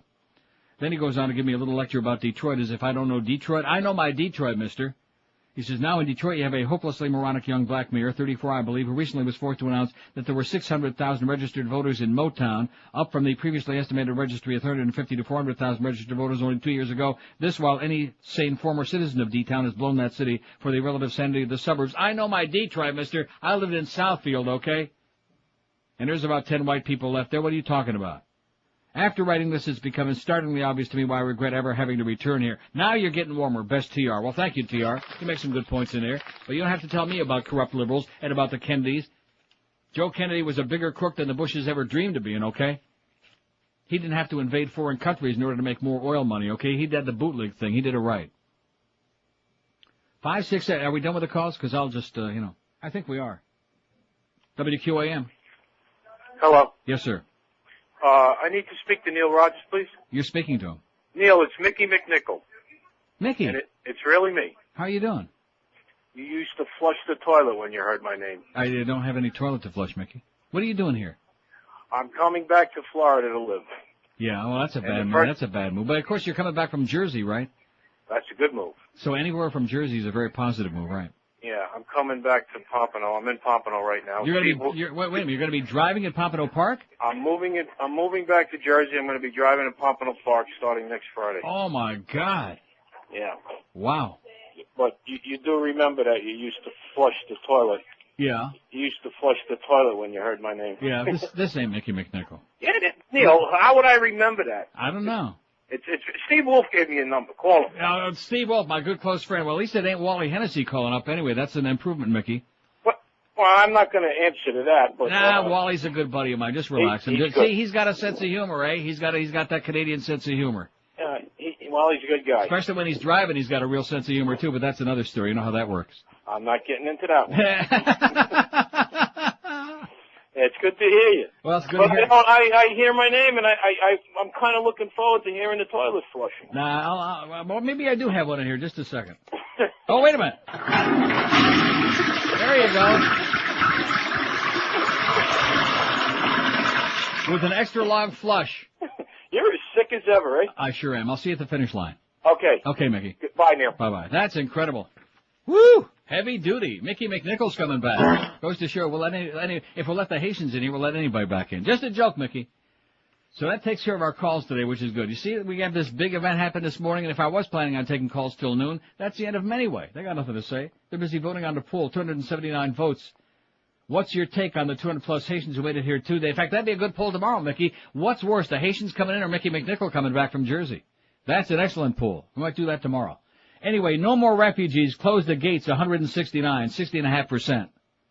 They should be sent back immediately, 45. They should be allowed to apply for political asylum, 35. They should all be allowed to stay, 16. Only Cubans should be allowed to stay when they reach the U.S., 14. 14. Well, that would be, maybe we only have 14 Cuban listeners. That could be it. They're the ones that got the free Enrique Iglesias tickets the other day. 9 minutes after 10 at 560 WQAM, the Jim Mandich Show in the studio today from 1 to 3. The Mad Dog, the Angry Puppy, the Hostile Hound, the Hysterical whatever he is. Hank Goldberg with Ira Winderman at 4. Hank, we got a full 4 hours today? Man. Boy, times are getting tough, Humper. No more baseball. And then we got Josh Friedman, 7 to 8 o'clock tonight. Woo! Heavy duty. We got the Fatmeister out between 7 and 8. Then we got the Shitco Panther preview between 8 and 8:30. Look at that. Somebody made a mistake on here again. You know, you guys, we got a program director and what is he? Ops manager? And they can't get the schedule right. It says on here 8 to 8:30, Shitco Panther preview, and then it says 7:30 to 10:30, Panthers at Dallas Stars. Well, since they're on Central Time in Dallas, let's assume that the hockey game starts at 8:30. Can we do that, boys and girls? Yes. Since our program director and operations manager and whoever's making our schedule makers can't get the time right. Shame on you guys. Eddie K from GA at 10 and Joe and Mark overnight. Is that incredible? I don't want to be a nitpicker, but, you know, get the time right because we're going to have that vast tune-in audience for that hockey game, man. Be incredible. Get at least a 0.2 share. 10 past 10 at 560 WQM. Let me tell you right now about a great place. Delights of West Boca, your low-carb, sugar-free Atkins Diet Superstore. They got a terrific new selection of great low-carb cookies. In fact, I'm ready to toss mine after hearing Mickey's voice on the air. Not just one flavor, but 14 different cookies from 3 different bakers, and they're all delicious. Peanut butter, chocolate chip, lemon, coconut, all sugar-free or low-carb. You can stop by Delights and try these or any or all of their products before you buy them. Just don't overdo it, you know what I'm saying? Don't bring a little bag in with you, a little sack like the old condo crowd. Delights gave us a loaf of their new low-carb bread called Sinfully Low-Carb Bread. Spread some of their new, La Nuba jam on it, and you got a great low-carb breakfast. And don't forget, as your official Atkins Diet retail center, Delights of West Boca sells every Atkins brand product at 25% off today, tomorrow, next Sukkot, every day of your life. You heard the reports about Atkins. A lot of people still believe in it. A lot of people still losing weight like crazy on it. That one guy on Channel 4 lost 30 pounds on Atkins. Delights of West Boca has a friendly, knowledgeable staff to lead you down the path to health. They're open every day, 10 till 10, right there in the corner of Glades and 441 in prestigious Boca. Call 1-877-LOW-CARB or check them out on the web if you like at lowcarb.com. Live and local. This is Sports Radio 560 QAM. Dumb as dirt. I'd like to welcome you all to tonight's Miami Dolphin Banquet. We'll be starting the evening off with a few words from Mo Howard David. Get out of my way. I got things to do. Is this thing on here? A good evening in paradise, gentlemen and James. I'm honored to be on the dais tonight. I almost didn't make it, because the tailor ran out of plaid for my leisure suit. Oh, doctor. Which reminds me of the time my wife was late taking to the garbage out. And she ran after the truck yelling, "Am I too late?" And they said, "No, jump in." They said, "No, jump in." Don't you get it?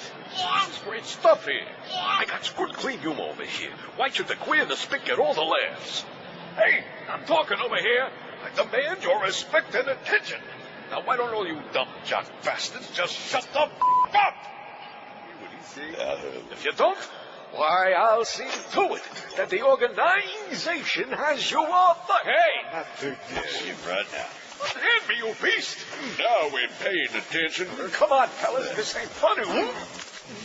Hey, how about knock autograph football? Sure. I got a regulation football up my ass. It's an official regulation football up my ass. And that's a good butt plug for the next time a thug is thinking of getting me raped. 10:16 at 560 WQM. I hope it was good for him. Madam Mariah and her 12 little elves. I got some of my tabloid stuff here, okay? I'm going to whip out the good stuff. Demanding diva Mariah Carey has graciously whittled down her entourage to a mere 12, but one assistant she simply couldn't live without is, well, her own personal food taster. I know the feeling, all those cold cuts, and who can tell which ones are poisonous. At least that was the case recently when the pop princess showed up at an Atlanta radio station 45 minutes late for an interview. Hey, she's getting better. Mariah was an hour late last time she plugged a record at that same venue. Anyway, first the servant rubbed down her can of Coke with antibacterial moist towelettes before handing it over. And then the lackey prodded the singer's turkey sandwich with a fork, looking inside and out before Miss Mariah was allowed to munch. Meanwhile, another assistant moved a photographer around so our glam puss could be shot from her good side, which apparently is her right side. No telling what the other 10 in the posse do. Now the plot thickens. Mariah didn't eat her meal and her sandwich, plus the empty Coke can and the used towelettes will be auctioned off on eBay. Mariah scooted off to dinner where another in her posse, a personal masseuse, rubbed Queenie's toes while she gorged on lobster and sashimi tuna as she chatted with rapper Da Brat. Who exactly is Da Brat here? They want to know in the Globe. You hear that? I think I'm getting a corporate disease here. Sounds like a massive lawsuit to me. I didn't have that when I came back here. Little rat. Oh, that's not good. Man. There's something that better. That'll do it every time. Can't believe such a lame response on this Haitian thing. I thought we'd kill at least 5-6 hours with it. WQAM. QAM, hello. Hello, Neil. Yes, sir. How you doing? Pretty good. First time I ever called you. Okay. Listen, this has nothing to do with the Haitian situation, but I'm just curious about something. I ride down 441 in right around Sterling all the time, and I see that Hard Rock Hotel and Casino is being built over there. Have you heard anything about this? Are the Indians going to just open up and tell the state to go scratch? No. They're just building a big Hard Rock to do the same type of setup that they have right now. I don't know. Probably you should talk to Defoe about the Indians. He's got probably a better contact than I do. I don't know anything about the Indians' plans anymore. I listen to you every day, and I know you're knowledgeable about a lot of things. And I was just very curious about this. It just doesn't make a lot of sense to me to see a big, gigantic hotel and casino being built over there just to have a $10 poker game. Yeah, I agree with you. I have no idea what they have in mind. Maybe they're got some ins with the governor. I doubt it. If you think that this repressive backwater state is ever going to have real casinos, man, you're dreaming. Not going to happen. I know it's never going to happen. I think it's the most ridiculous thing in the world. We could have all the schools we wanted with. Yeah, that's right. That's right. But the goody two-shoes, all those Bible thumpers, man, they push with one hand and they pull away with the other. You're right. You're right. Absolutely correct. They push with one hand. Yeah. All right, Neil. Listen. Talking to you. Vote early and often. Listen to you every day. Thanks a lot. All right. Bye. Get out of here. Vote early and often on Tuesday, folks. No mas con Bush. No mas con the Bushmeister, okay? Johnny Carson's battling skin cancer. Aren't you concerned about that? See, I try to clip out these things that everybody's going to be very concerned about. He's only 110. As if chronic emphysema. Oh, I sure hope I'm not getting that. Hear it? Yeah, I hear it. You do? You hear what? As soon as I get out of here, see, now you're gagging. Now look at that. Now he's choking and gagging and puking. It's great. There's something in the air in here, man. And they still can't get the time right on the schedules for the stupid hockey game. Still got no champion light. I'm not bellyaching, you understand. I'm in a great mood. I'm in paradise for a very few days. As if chronic emphysema and heart bypass weren't enough to deal with, sources say TV legend Johnny Carson is now battling skin cancer. Oi! The 77-year-old retired Tonight Show host has had lesions removed from both his head and his arms. The Inquirer has learned exclusively the growths were identified as basal cell carcinoma, a cancer that occurs most frequently on sun-damaged skin on the face, ears, neck, scalp, shoulders, and back. As so many of you folks in South Florida should know, who keep baking your skin out there, who keep frying yourself like a French fry. Johnny has spent many hours outdoors sailing his boat or playing tennis on his courts up in Malibu, said a source. He rarely wore a hat or long-sleeved shirt, and for much of his life he never wore sunblock. All of that sun damage caught up with him. Basal cell cancers can be successfully treated by removing the lesions or exposing them to radiation, but follow-up is crucial, experts say. Up to half all patients will develop another cancer within 5 years. Dr. Jerome Litt, assistant professor of dermatology at Case Western Reserve University, who has not treated Johnny, told the Inquirer. Incredibly, Carson has undergone treatment for skin cancer before.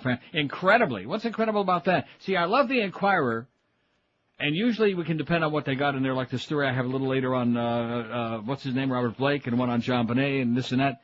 But they got a story in there, which the November 5th issue obviously was put to bed before they captured the two snipers. Right. And they got a thing in there about their tie-ins with the terrorists and with Al-Qaeda, and Al-Qaeda, tells them that white vehicles blend in inconspicuously, the white van. Come to find out it was a blue Caprice. Uh-oh. A little embarrassment there, okay? The Inquirer, their credibility just went down a little bit of a notch. Not a whole lot, but one notch. Don't start speculating about the snipers, okay, who are in custody, and we have hour after hour now of which state is which jurisdiction is going to fry them and try them and all of this other crap. And did they ever really steal a freight train? Johnny's had a number of lesions within the last several years, the family friend said, but as long as it's not melanoma, he figures it's not going to kill him. The ailing star's got plenty of other health problems to worry about. He underwent quadruple bypass surgery following a heart attack in '99, has developed emphysema. See how much better it? No, seriously. When in doubt, breathe it out. Breathe in, breathe out, like they say on Passions. I'll tell you one thing, Passions against Smallville, which is the most far-fetched. Last night was a little bit disappointing to me. That episode, I don't know. It's okay. Although we did see Clark at the beginning swimming, also disappointing. Maybe that's what he was in his bathing suit, huh? That's probably what it was. 10 on the face, about an 8 on the body, Tom. Not the best, you know? Despite what he says in public, his emphysema has gotten worse, the family friend said. Sometimes he can't exert himself without sitting down and resting every 15 minutes. When contacted by the Inquirer, Carson's spokesperson and nephew, Jeff Sotzig, said, I'm not going to comment on Johnny's personal life. Well, excuse us, okay? Excuse us for axing. And guess what? We really don't care anyway. Do you really care about, he never stole a freight train either. He's not a bad guy. I don't think he was all that funny. Highly overrated. Huh? Yeah, but I still don't care. I mean, I did. No, and you don't care because you're a punk. What the hell do you wouldn't know Johnny Carson from goddamn Johnny Lujack? From Very Johnny little. Dark. In fact, you know Johnny Dark first because you kicked him out of here yesterday. Yeah, what was he doing here yesterday? Well, why are you people bugging me? Let me give you an example. I'll give you two little stories. The first story is my mother's always talking about, she makes up these excuses why she blurts it out. Pretty embarrassing. Everywhere she goes, like she goes to the doctor, she's sitting in a waiting room. Oh, I happen to tell this lady I'm Neil Rogers' mother. And I wonder to myself, how is it that she tells everybody she's Neil Rogers' mother? You know, where is the context of the conversation, you know? So she's at the doctor the other day, and she tells some woman, Neil Rogers' mother, and the woman's, some old bag, you know, oh my God, you know, blah, blah, blah. So there's some other old lady, a friend of this first old bag that my mother's talking to, and the first old bag goes over to old bag number 2 and says, do you know that's Neil Rogers' mother? And she, oh my goodness, that's Neil Rogers' mother? And then she whispers to the woman, who's Neil Rogers? See, there you go, Ma. It's about time it caught up with you, okay? Who's Neil Rogers? Excellent. And story number 2, Jeff Cohen at the Pizza Loft. Now, I was there with my good friend Marcy a week ago to check out the new Pizza Loft. The food was great there in Plantation, right beyond Walgreens. And Ponytail sits down with us, bada-beep, bada-boop, and of course he couldn't do his dirty stories because Marcy was there. And I mean, you know, you're a little bit more reserved when you got a lady there. So he wasn't doing his usual pornographic stories. And he says, you know, Thanksgiving, I'm thinking about coming up to Toronto. You want some company for a couple of days? You see what I'm saying? It's called Klingons. I don't like Klingons. I don't like that. I don't socialize with them when I'm here. Why do I want to socialize with them in Toronto? You follow what I'm saying? And the answer is, no. I didn't even respond. I just didn't respond. Now, when Joe and his buddies came up there, that was okay because they were there and we went to a couple of meals together. But Jeff Cohen fancies he's going to come up there and like be a Klingon. I don't want him up there. I mean, he can go ahead, be my guest, have a good time, you know. Get out of here, Jeff. 317 votes on a poll. What's your take? Oh, I see he took that other crap off of her. He don't want any alien people coming up. I don't blame you. Maybe they'll send Mara's greasy ass up there after you. What's your take on the 200-plus Haitians who made it here Tuesday? No more refugees. Close the gates. 59.9%. 190 of you say that. They should be sent back immediately. 50, if not sooner. 15.7%. They should be allowed to apply for political asylum. 43. Then send them back. They should all be allowed to stay. 19. A paltry 5.9%, and only Cubans should be allowed to stay when they reach the U.S., 15. Of course, that's the law. The wet foot, dry foot, redneck, whatever that thing is. Yeah, ridiculous law. It is a ridiculous law. But the reason they got that ridiculous law in the books, and the reason it won't be expunged from the books, is because the politicians are all weak-kneed and scared crapless. Right. Because the Cubans vote. The old Cubans vote. The old right-wing Cubans vote. The other Cubans are out there getting laid. You know, they're on Key Biscayne, consorting in the park, and then all of a sudden they found, a whole bunch of Haitians screwed up my afternoon. That was kind of funny, that call. I feel sorry for him, but probably had a lot of plans and then put down the Viagra, pal. Ain't gonna work out today. What's the other? Is it Virginia Beach? Where all the fags used to consort over there on Virginia Beach? I don't know. Wasn't Virginia Beach the nude beach or something before? No, I'm asking you. It's in Dade County. It's in Dade County. I don't know from Dade County. I work in Dade County, but just barely. Just barely, just over the county line, close enough to Broward you could like walk there in about 30 seconds. Very close. 1026 at 560 WQM. If your carpets are very close to extinction, and underline the stink part, if they're in bad shape, they smell bad, they look bad, call my good. Excuse me. Call my good buddies at Dry Concepts. They'll come to your home and they'll do a stupendous, unbelievable job of cleaning your carpets. Even my picky ma, as she's sitting in fact, she'd do a better job. Instead of telling everybody she's Neil Rogers' mother, she should say, are your carpets looking crappy? Call Dry Concepts, because they did mine several times and they're the best. Even she says they're the best. Everybody I know says they're the best, and you want to know why? Because they are. Nobody in the world does a more superior job of cleaning even the worst-looking carpets at a very fair price, which they give you a written guaranteed price up front before they start the job. And they do it in no time at all. They dry clean your carpets. They're dry in a couple of hours. They smell lemony fresh, and they look just like brand new. It's amazing. And they also do the same super work on cleaning all your furniture and drapery, spot dyeing, fiber protection, carpet repairs, in-plant oriental rug service, deodorization, and if you have a flood in the house, complete water damage restoration too. Check them out on the web if you like at dryconcepts.com, but better yet, give them a call, because if you use them once, you'll never even think about using anybody else. In Broward, call 954-370-7778. That's 954-370-7778. In Dade or Palm Beach, it's a toll-free call, 1-800-248-5071. That's 1-800-248-5071. Clean today, entertain tonight with Dry Concepts. Live and local. We're Sports Radio 560 QAM. And rate me. You tiptoe through Aaron section, 'cause she'll hang up the phone if you're too risky. So tiptoe through the section with me.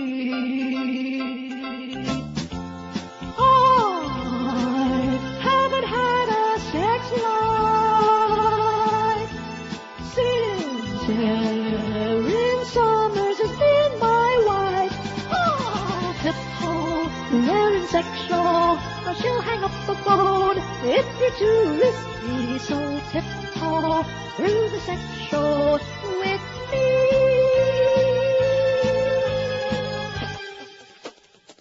I got you there. I'm actually a lesbian. 10:32 at 560 WQAM. Why would I play an Aaron Summers bit? Most of the people listening on QM don't even know who Aaron Summers was, including Carlos. With the sex show at night on IOD a few years ago? No. Oh, good. Didn't miss that. Well, the Tiny Tim thing, it had nothing to do with Aaron. It has to do with Tiny Tim. Tiny Tim's bride, Miss Vicky, falls for rabbi charged with murder. Wasn't I talking just the other day about these crazy people that fall in love with people in jail? Yeah. Well, here's another one. And this, of course, in the Globe, so there's a chance it could be true. Miss Vicky, the wife of the late cult singer Tiny Tim, hopes to tiptoe down the aisle with a rabbi if the skirt-chasing holy man beats the rap for his wife's murder. Oi! She thinks he's innocent, says a friend. She thinks they're going to be together. Victoria Lombardi, who became known as Miss Vicky when she wed Tiny on Johnny Carson's... look at that! On Johnny Carson's TV talk show in '69. It all fits together, baby. You stick this in here and you stick that over there and put a finger in your... rectum. And you got it made. When she wed Tiny Tim on Johnny Carson's TV talk show in '69 is now the main squeeze of 61-year-old Rabbi Fred Newlander. Well, that sounds like a Goyish name to me. Fred Newlander, currently being retried for his wife's murder. Sources say Vicky met Newlander either at a cocktail party, was introduced to him by mutual friends in '98.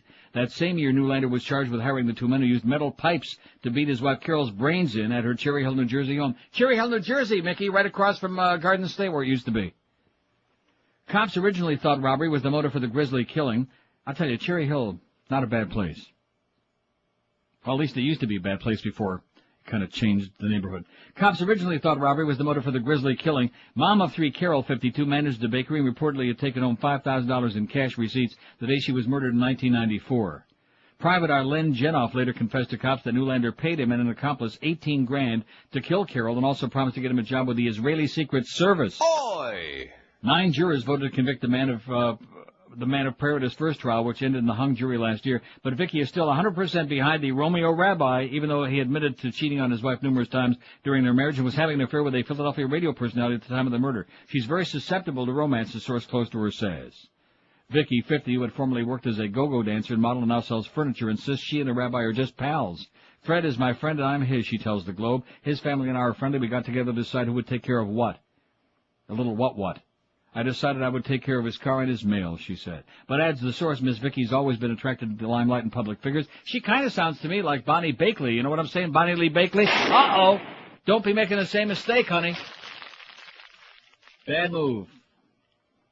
What a great segue, by the way, into the Robert Blake story in the Inquirer, which up until this week's edition really had high credibility. When they started talking about the white van and the white vehicles and Al-Qaeda this and Al-Qaeda that, yeah.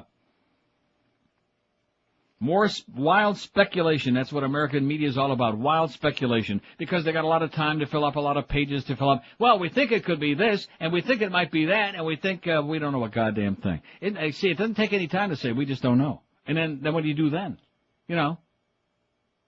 But what do you do then? I don't know. Oh, we can't do that.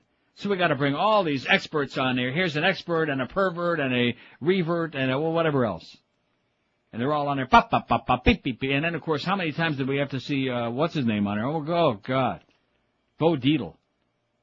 Good golly, Miss Mom. Bo Dietl. It was like Bo Dietl all day. On air on CNN, Fox, and MSNBC, the network news. He was all over the place. If you would have had like a little mirror when you sat down on the bull, if you looked right up your rectum, probably Bo Dietl would have been in there. I'm serious. He was everywhere. He was hanging out everywhere. It looked like Bo Dietl. Blake murder bombshell in the Inquirer. Hitman taped his phone call about Bonnie, say cops. Startling new evidence could nail Beretta star. Uh-oh. Boy, it's a good thing George isn't here today. He'd be in mourning. Because he loves Robert Blake. In fact, I think he secretly admires the fact that he killed that bitch. He loves it. And there's the picture. Do you see that with the white hair? I mean, as white as the fallen snow in Canandaigua, New York. Robert Blake. Cops have kept the tape a closely guarded secret, says the Inquirer. Los Angeles police have a bombshell piece of evidence they believe will put accused murderer Robert Blake behind bars for good. The tape of the actor asking someone to kill his wife, Bonnie Lee Bakley. One of the potential hitmen that Blake approached to get rid of his wife tape recorded their phone call. A source close to the investigation told the Inquirer exclusively. Cops have kept the existence of this tape a closely guarded secret, but they're convinced that this is exactly what they'll need to get a murder conviction against Blake. On the tape, Blake is upset, even sounds like he's crying. He talks about Bonnie's scams and how horrible they are. He talks about how Bonnie is ripping off men with mail-order scams revolving around sex. He says Bonnie is milking him for money while ripping off other men. He tells the potential hitman that he's at his wit's end, doesn't know what to do. Blake complains that Bonnie just won't stop her scams. Then he talks about his image, and he says he's concerned that if she gets busted, it'll reflect poorly on him. Blake is a little cagey when it comes to saying he wants Bonnie out of the picture. He says he needs the problem taken care of. He indicates that he needs Bonnie removed from his life permanently. He doesn't come out and use the word murder, but the cops say this tape conversation leaves little doubt that he was soliciting a hit on his wife. It's blockbuster evidence. It's going to be very difficult for Blake to overcome this. He talks about how difficult his life is with Bonnie and that they have a child together. He wants her out of the picture. It's chilling, it says. The Inquirer has reported that several potential hitmen were approached by the 69-year-old former Beretta star, who's remained behind bars for more than 26 weeks and has been denied bail while awaiting a December hearing. In our last issue, July 9th, we reported never-before-revealed details from the case after an exhaustive review of 400 pages of official police documents obtained by the Inquirer. The documents reveal that stuntman Gary McLarty told police Blake met with him and said, "How's $10,000 sound? To walk over and pop her." Yeah, how's $10,000 sound to walk over to her and pop her? He said Blake took him to his house, showed him the rear apartment where Bonnie lived, and said someone could sneak in through the sliding glass door and bump her off while she was asleep, or that she could be stopped on the road and someone could pop her that way. McCarty told cops Blake had showed him a gun, and when he refused the job, Blake asked him, "Why not?" Yeah, it's like in Amsterdam. Coke? Crack? Not interested. Why not? Another Beretta stuntman, Ronald Duffy Hamilton, no relation to Duffy Doherty, told police he was asked by Blake to kill Bonnie. I think Beto Cook thinks Duffy Doherty's still coaching Michigan State. Another Beretta stuntman, Ronald Duffy Hamilton, told police he was asked by Blake to kill Bonnie, but refused when the actor mentioned digging 2 graves, fearing one might be for him. Hamilton told investigators he met with Blake at his house, and the actor solicited him to kill his wife, showing him a .25 caliber semi-automatic he said was untraceable. Police said Hamilton told them the scenario involved Bakley seated in Blake's car parked on a road. I would then approach her on foot and kill her. According to police, Blake also solicited a 3rd stuntman to do the job, who also declined, and a 4th who died. Ah, jeez, he probably would have done a better job. He died? Yeah, he died. In addition, police say Blake had discussions with a retired LAPD cop and longtime friend about killing Bonnie. Blake approached at least 3 former buddies who were stuntmen at one time or another on Beretta, and a 4th who passed away, an insider told the Inquirer. There were so many people he had revealed his plan to and asked to do the job, it's not surprising one of these guys got him on tape. It appears in the end Blake did the job himself, but by asking so many others to do it for him, it may help convict him, and an audio tape could help convince the jury he'd done it. How do you like that, huh? What's with the stuntmen? I mean, are stuntmen, do they moonlight as killers at night? Well, stop and think about it. How many jobs are there for stuntmen? Good point. Yeah, so they got to do something in their spare time. A little hit over here, a little hit over there, and then we go back and tumble around a little bit. That's it. Seriously, being a stuntman can't involve that much work. Although I would imagine they're very highly paid, wouldn't you think? I would think so. You would think so, but maybe not. 20 before 11 at 560 WQAM on a tremendous Tuesday. We're getting a phenomenal response to yesterday's big news story. Looking at the phone, boy, there's a call-in. It's a good thing I brought a lot of stuff here. Yeah, Tabloid Tuesday, and then we got that noon to 1 hour. Because this business is going back to the phones again. Let's see, today's Wednesday. It lasted, Thursday, Friday, 4 days. And now I say, right back to your old form again. Let old fat Neil do all the work. We want the calls, but we don't want to make them, okay? That's okay. Don't worry about it. I can handle it. 354 votes on the poll. What's your take? What's your take on the 200-plus Haitians who made it to shore yesterday? 360 now. No more refugees. Close the gates. 219. 60.8%. People with a common sense. Let's get control of the immigration policy, especially while we're supposedly worried about terrorists, goddammit. 60.8%. Plus another 15.5% say they should be sent back immediately. 56 people said that. So right there you got 76.3%. They should be allowed to apply for political asylum. 47 of you said that. They should all be allowed to stay. 21. Only Cubans should be allowed to stay when they reach U.S. 17. So there you are. Tom Lehman and Hallett Pontiac at GMC say no tricks this Halloween, just treats. Halloween's tomorrow night, right? Yep. And it's going to rain like hell. Oh, good. Announcing the great 0% Halloween event going on right now at Hallett with approved credit from GMAC. You heard it right. Get 0 down payment and 0% financing up to 60 months on all 2002 Pontiac and GMC models and select 2003s or take you a rebate of up to $4,500. Here's even more treats, not tricks. 0 payments for 90 days, and as always at Hallett, 0 hassles. You love shopping there because there's no high pressure. They treat you right. That's why they've been going strong for 35 years in that same great location at Hallett Pontiac GMC. They don't dick around with the customers, and if your credit is lousy, they'll still cut you a deal. They'll get you into the car or a truck or whatever SUV of your choice. Check out the complete line of GMC SUVs, including the Envoy and that great new Pontiac Vibe SUV, and check out their great selection of used cars, trucks, and SUVs as well. It's the great 0% Halloween event. It's going on right now at Hallett Pontiac. Tell Tom Lehman that old Neil and Carlos and everybody else. And Bob Eisenberg with his great new piece said hello. Open every day, 7 days a week at Hallett. For more info, call them at 305-238-4040. That's 305-238-4040. Did I say 134 1 South Dixie, US 1 across from the Falls? Well, I just did. Hallett Pontiac GMC, who be professional grade. Live and local. This is Sports Radio 560. QAM. Into the Moron Hour at 9 o'clock, you'll hear more. Gee, thanks for being nice to me today, Mo. Don't mention it, Goldie. You're not going to get raped again today, are you, Mo? You know why? Why's that, Mo? 'Cause rape's not funny. But I ain't gonna be a mean man no more. If they think that's funny, it's fine by me. Wow, you really changed your ways. Forget about it. I'm turning over a whole new Fig Newton leaf. You have a nice day in paradise, my cuddly friend. Hey, Mo, look out for that truck. Mo looked like a shapeless pile of goo. Ew. To show my respect, I stole his shoes. I wasn't even cold before that bastard boosted my shoes. I don't want to say I'm glad. Outside of being a nasty old schmuck, he wasn't bad. It's a Machaya. Mo Howard David's dead. Mo Howard David's dead, but his wig lives on. I'm getting pounded. Mo Howard David's dead, but his wig lives on. Mo Howard David's dead, but his wig lives on. 10:46 at 560. Mad Dog will be here at 1 o'clock. You know, it's really amazing to me, and it's good that I am back in the building, because every person who comes in here, unsolicited, now don't mention it was just in here, that'll be a tip-off. Everybody that comes in, and I haven't seen some of these people in a while, haven't been out of town most of the summer. And they, after like, hey, how you doing? How's your summer? And they started on Mo. Oh, don't let up on that son of a bitch. And they just hate him like poison. So it's not just us on this show, Mo. We're all on to you, baby. Maybe some of them suck-hole, sport-hole idiots that call you in the morning and suck your ass. Maybe there you fool them, okay? You're not fooling anybody on the inside. Is there anybody on the inside who is not a him? God almighty. Seriously, that morning that Greg was sniffing at the bowl because Howard had just walked out of there and forgot to flush.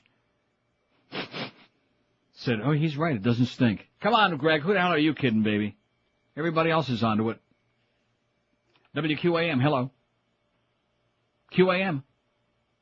See, I don't understand. You put these assholes on hold, they just don't get it. WQAM. Russ always just hates you. Yeah, good. And the feeling is mutual. Not one call on the board now. 5670560. You wanted to call? Well, I see it. Just relax. That's not psychologically. That's not a good way to do it.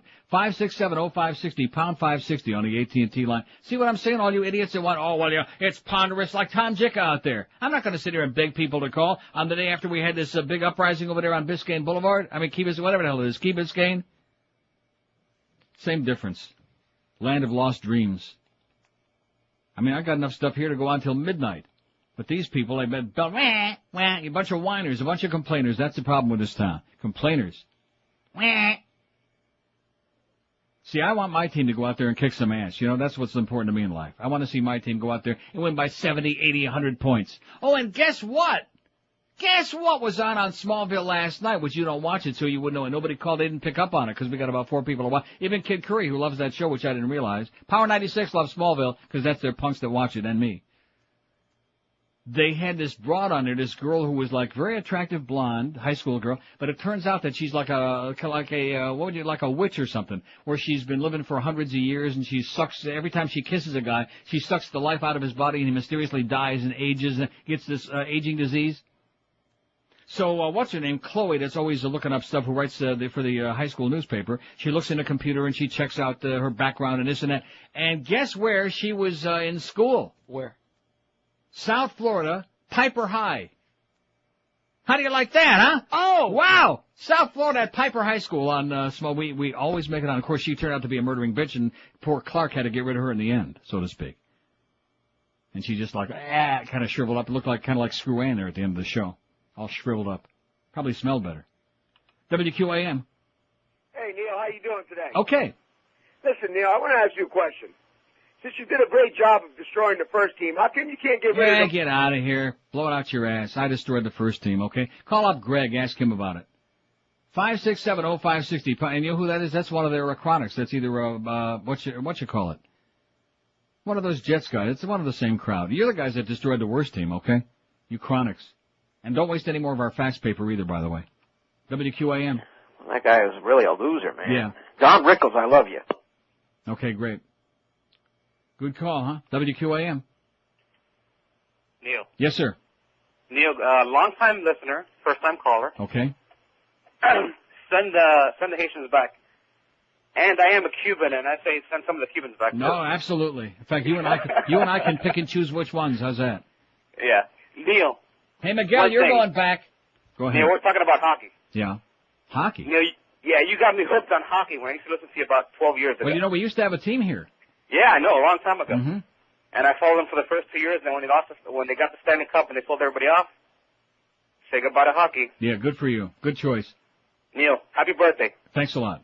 Bye-bye. Arrivederci. I'm getting pounded. Just relax, okay? He'll take care of his own. His numbers are basically about the same as they had before, in all fairness. I looked it up. And where the hell's Muff with my copy of the book?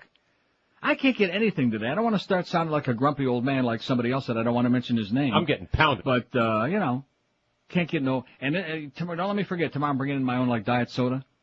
Because if I have to depend on these people, I got 3 cases stored away. Don't tell anybody. Get out of here, Petey. You backstabbing phony. Go away. Don't go away, man. You and Miguel, hand in hand, down the aisle. I can see it now. In Vegas with Joe Costello and his wife. See, Boca Brian was bellyaching about that yesterday. You know, I mean, I like Joe. He's a good guy and a friend, but, I don't know. Huh? We had a good time in Toronto, him and his buddies. We went out to eat a couple of times. It was okay. I showed him the ropes. But when you give somebody a wedding invitation, first of all, on a CD-ROM that you got to put in your hard drive. See, Boca Brian don't want to stick no strange CD into his hard drive. You know, he'd rather stick it in his rectum anywhere, but not on his hard drive. And number 2, when they're having a wedding in Vegas and you have to spend hundreds or even a couple of $1,000s to fly out to Vegas to somebody's wedding, that's not my idea. I didn't realize that.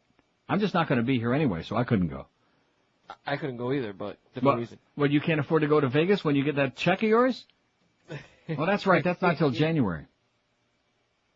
And the wedding's in December. I'm sorry about that. No, I just don't know what that's like when somebody invites you to come to their wedding and they're getting married in Vegas. I mean, if you're going to be in Vegas, I can see that, but I'm not going to spend a fortune for a plane ticket to go to Vegas for Joe and, what's her name's wedding? What is her name? You know, I've got a mental block. Janina, I'm sorry. It just came back to me. Janina. Sorry, Janina. Because I like Janina a lot. Joe, I used to like him a lot more, but he's... QAM. Good morning, Neil. How are you today? Okay, sir. Quick comment about the immigrants. I'm not one of you people that sit there and bitches because I don't understand the language. That doesn't really matter to me. But my ex-wife was Colombian, and she brought her whole family over here. Did she bring some good drugs? No, I think she left the drugs behind, to tell you the truth. Damn it. But she had her brother come over here with her sister. Her sister was here, and her brother was legal. So her brother claimed that her sister's 3 kids were all hers, all his. Oh, boy. So now he's getting welfare and food stamps. All of Great. our tax dollars are going to feed these people and take care of this garbage. And it's, a little bit frustrating. And, I just want to leave off by telling you that I think Smallville is an excellent show. It is. I'm a heterosexual male, and I think he's a great looking guy, and it's a great show. All right, you're my kind of guy, pal. Have a great day. And back to you, and save some of them drugs for us. So how do you like that? There's a guy with an interesting story, and of course that's only one story in the naked city. You know how many more of those stories there are? Oh, yeah, we got all our relatives here, and they lie and make up stories. I'm not saying that everybody who came over there, some of them are hard-working people, 3 or 4. But other than that, like Miguel, for example, there's a good example of a guy that came over on a banana boat or something in Chicago or somewhere. How'd he get up there? And he don't lift a finger. Last year was a different story. He worked his ass off, and I guess he figured this year, since they screwed him over, they didn't give him the increase, now he does nothing. He goes out in the van, and he only goes on the appearances where there's booze. Have you noticed that? The only ones he goes on are the ones where there's free booze. Other than that, he can't be bothered. He's busy breaking in that new mattress. WQAM. Neil. Yes, sir. What's with the sidekicks that can't speak English on the show? Sidekicks that can't speak English? Carlos and Miguel and all these guys. Yeah, that's a good point. Let's get some English-speaking guys on here. You're right. Bring the damn bird back. The bird's coming back Monday. All right. Okay, thanks. Yeah, wait a minute. I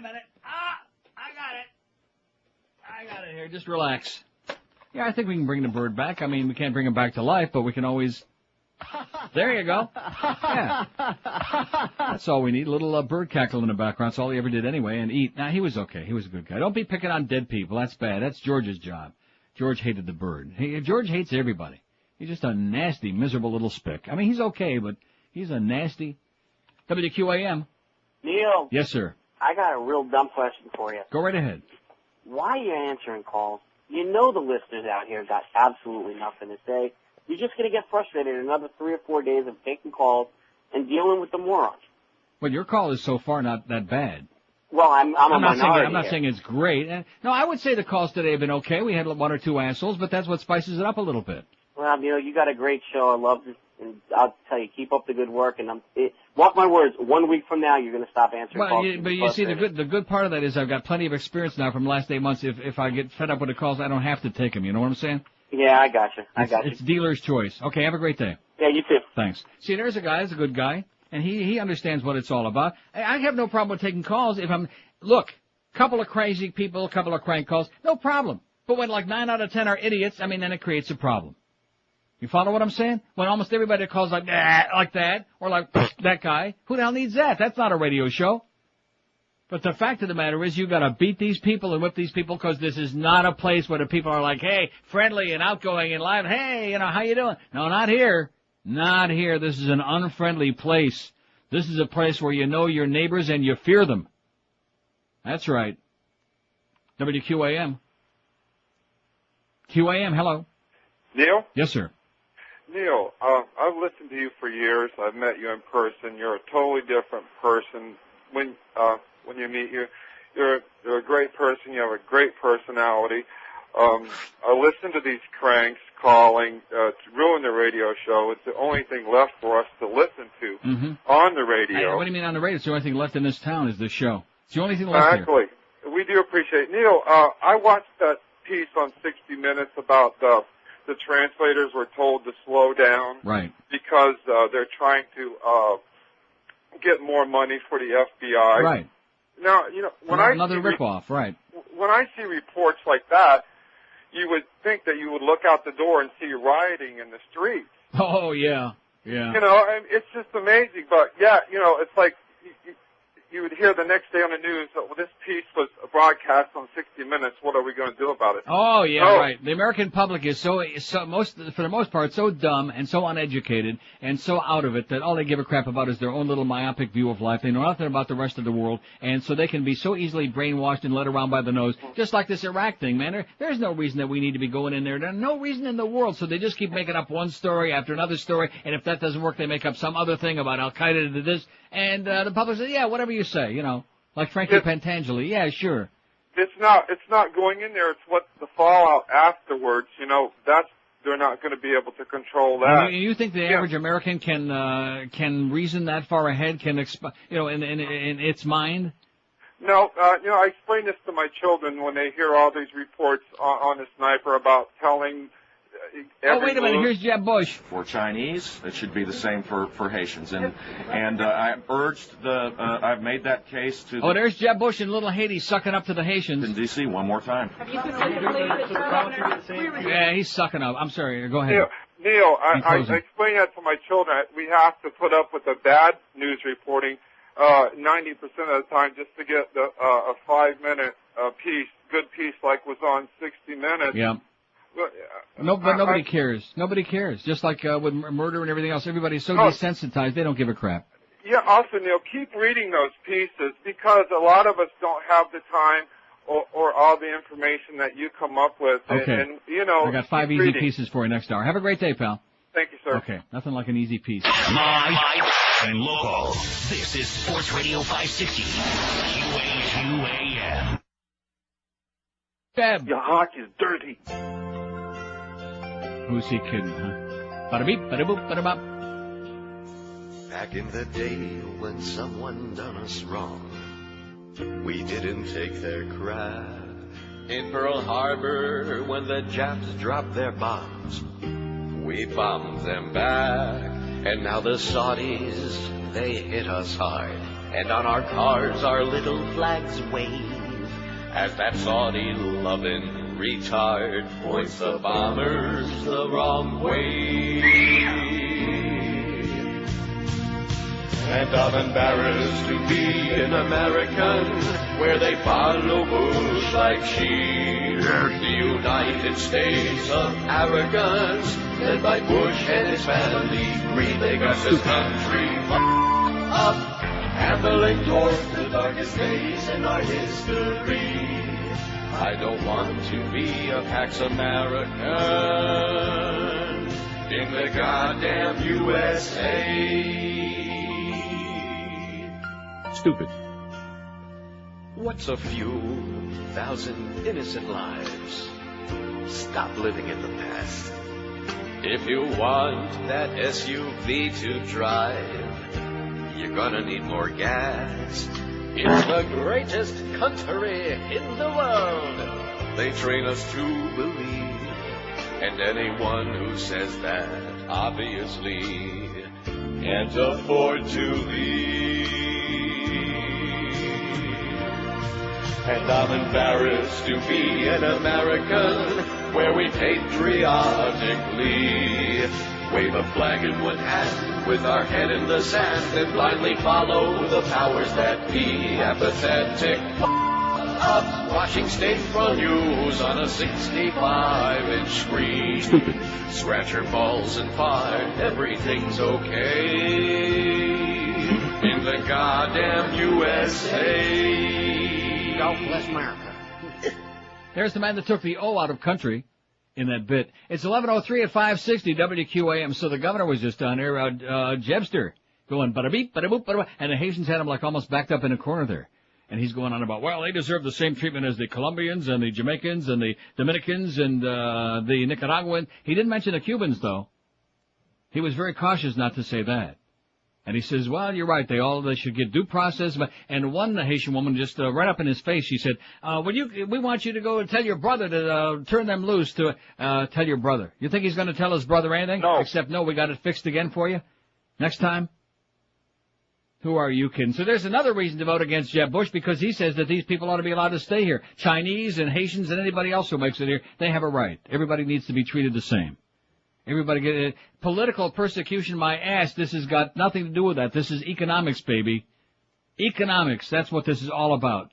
Economic refugees. Now, if you're ready to let in every starving person in the world in this country, and we can feed them and house them and give them food stamps and welfare and a 57 Chevy and a driver's license and whatever else, then great. Then you should vote for Jeb Bush next Tuesday.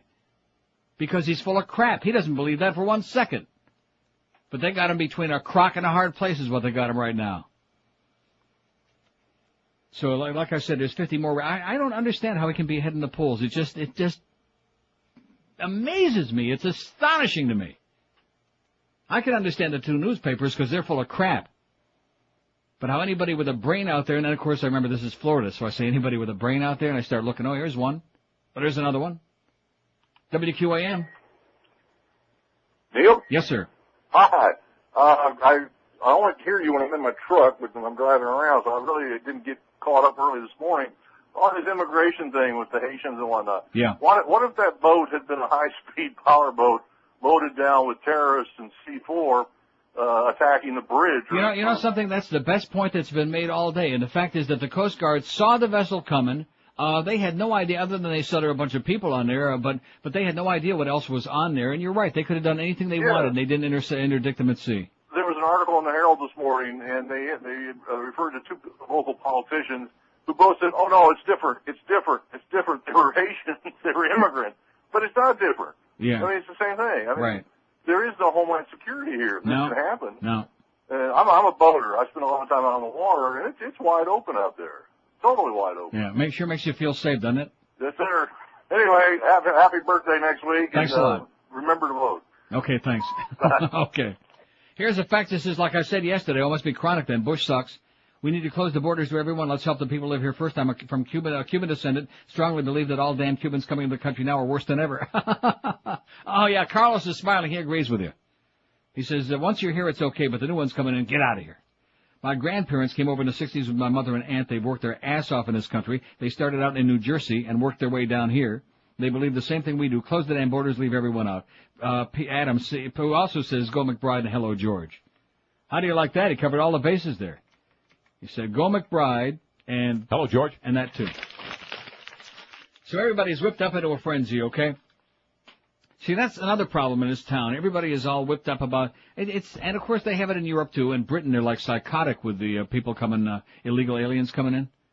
And in Amsterdam and the Netherlands, it's the Moroccans and the Algerians that are coming in by the crapload. Just tons of them. Which isn't to say that they're all bad people, just, you know.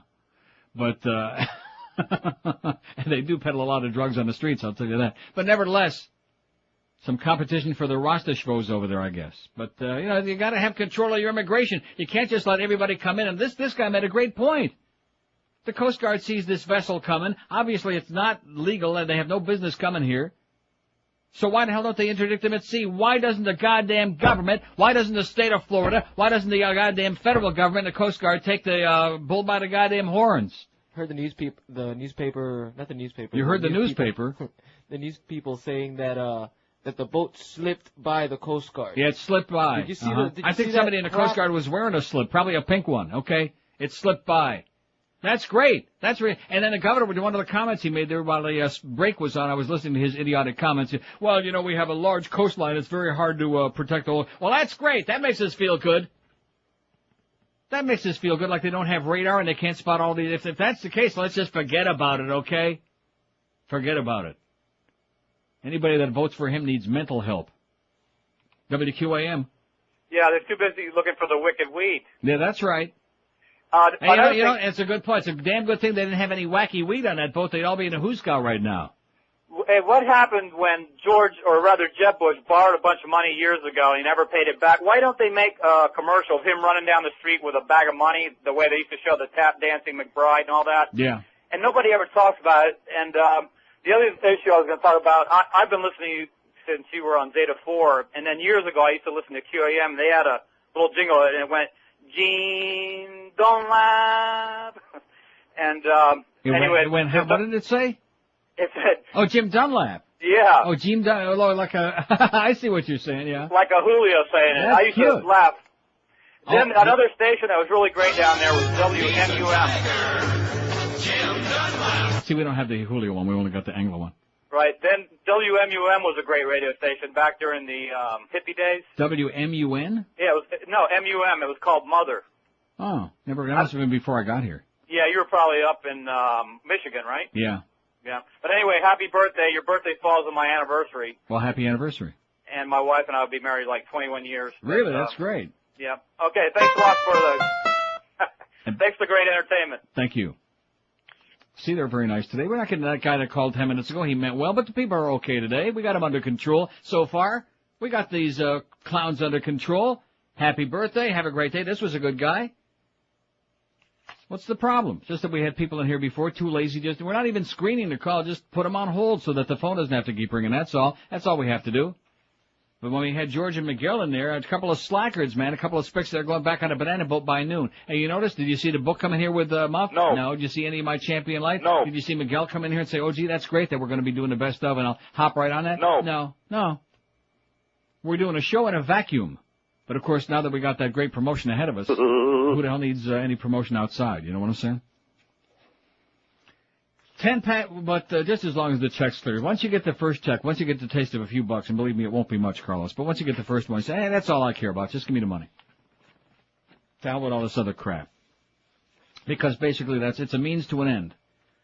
How come I can't find my spot? Oh, there it is. Sorry about that. I do have a book. I have an old rating book. Maybe I'll read these numbers from IOD. I have a whole bunch of old rating books at home. Arbitrons. This is fall of 1995. I had a good book then, and I'll read the numbers in a little while. Huh? I'd like to hear it. And you notice it's interesting, on that station, the morning was much stronger. This, I think, Ranieri was still on 95, I believe. I'm not sure. Somebody correct me if I'm wrong about that. Was Ranieri on IOD 95? I don't know. Squirt. 11 after 11 at 560 WQM. There's never been a better time to buy you a new home or refinance your existing home. And how about this low, amazing rate, 3.95%? That's right. Financial Group can offer you an unprecedented 3.95%. All you got to do is talk to them. Call Financial Group at 1-800-940-LEND. That's 1-800-940-5363. The money you're going to save is amazing. It's incredible. Think about it. You can get a $100,000 loan for only $450 a month, or a $200,000 loan for only $950 a month. The process is simple. You're going to save yourself a crap load of cash, thousands of dollars every year. So call our good buddies at Financial Group, our close personal pals, at 1-800-940-LEND. There's never been a better or smarter time to get you a low interest rate than right now. So call Financial Group. You'll be on your way to big savings. They're an equal housing lender. Credit restrictions do apply, and rates are subject to change. So call now, 1-800-940-LEND. That's 1-800-940-5363. Live and local. This is 560. The radio's all yours now. QAM.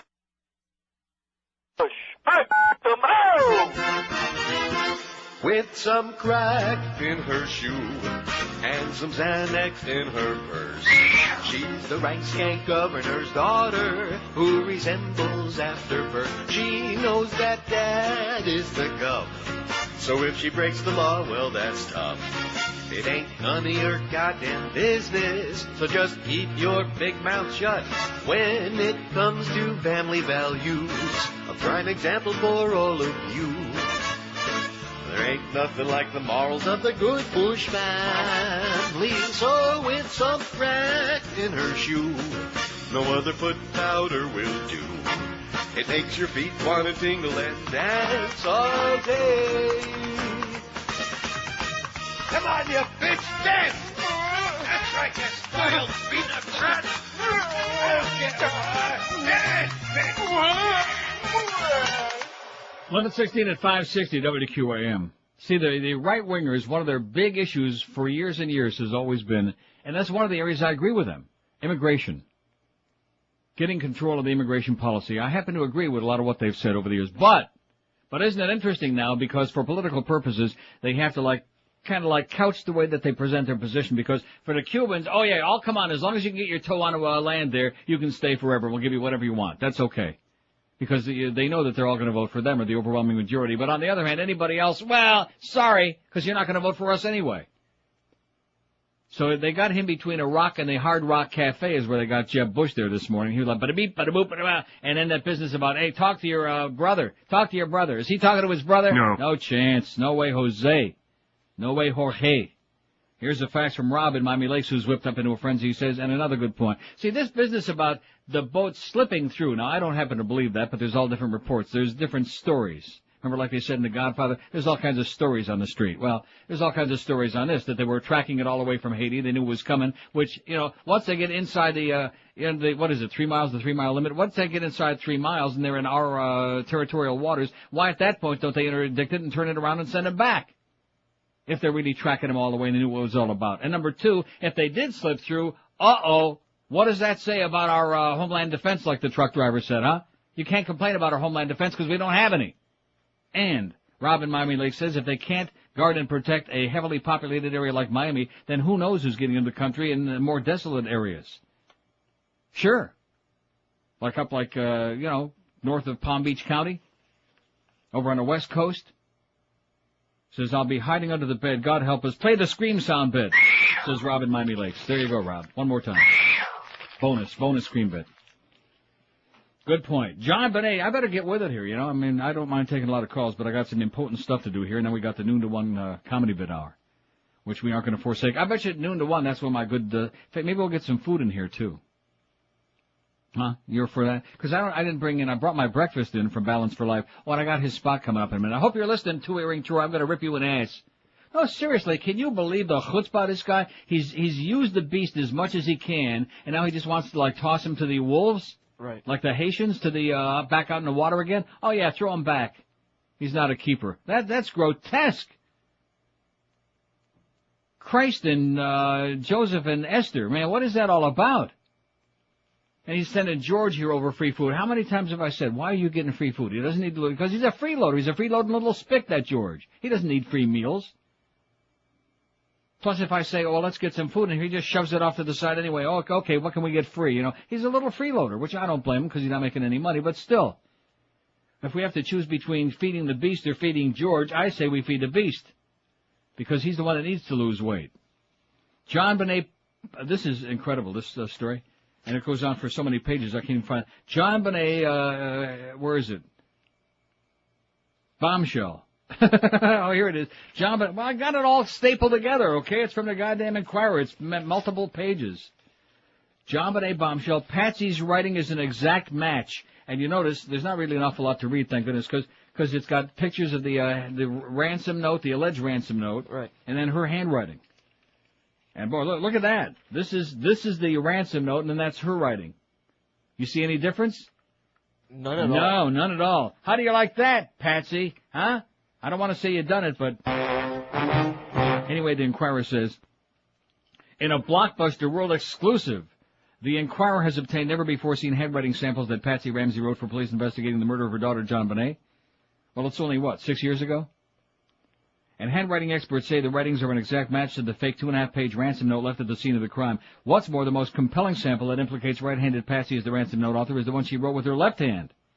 You can actually superimpose words from the ransom note over words that Patsy wrote with her left hand, and they're a near-perfect match.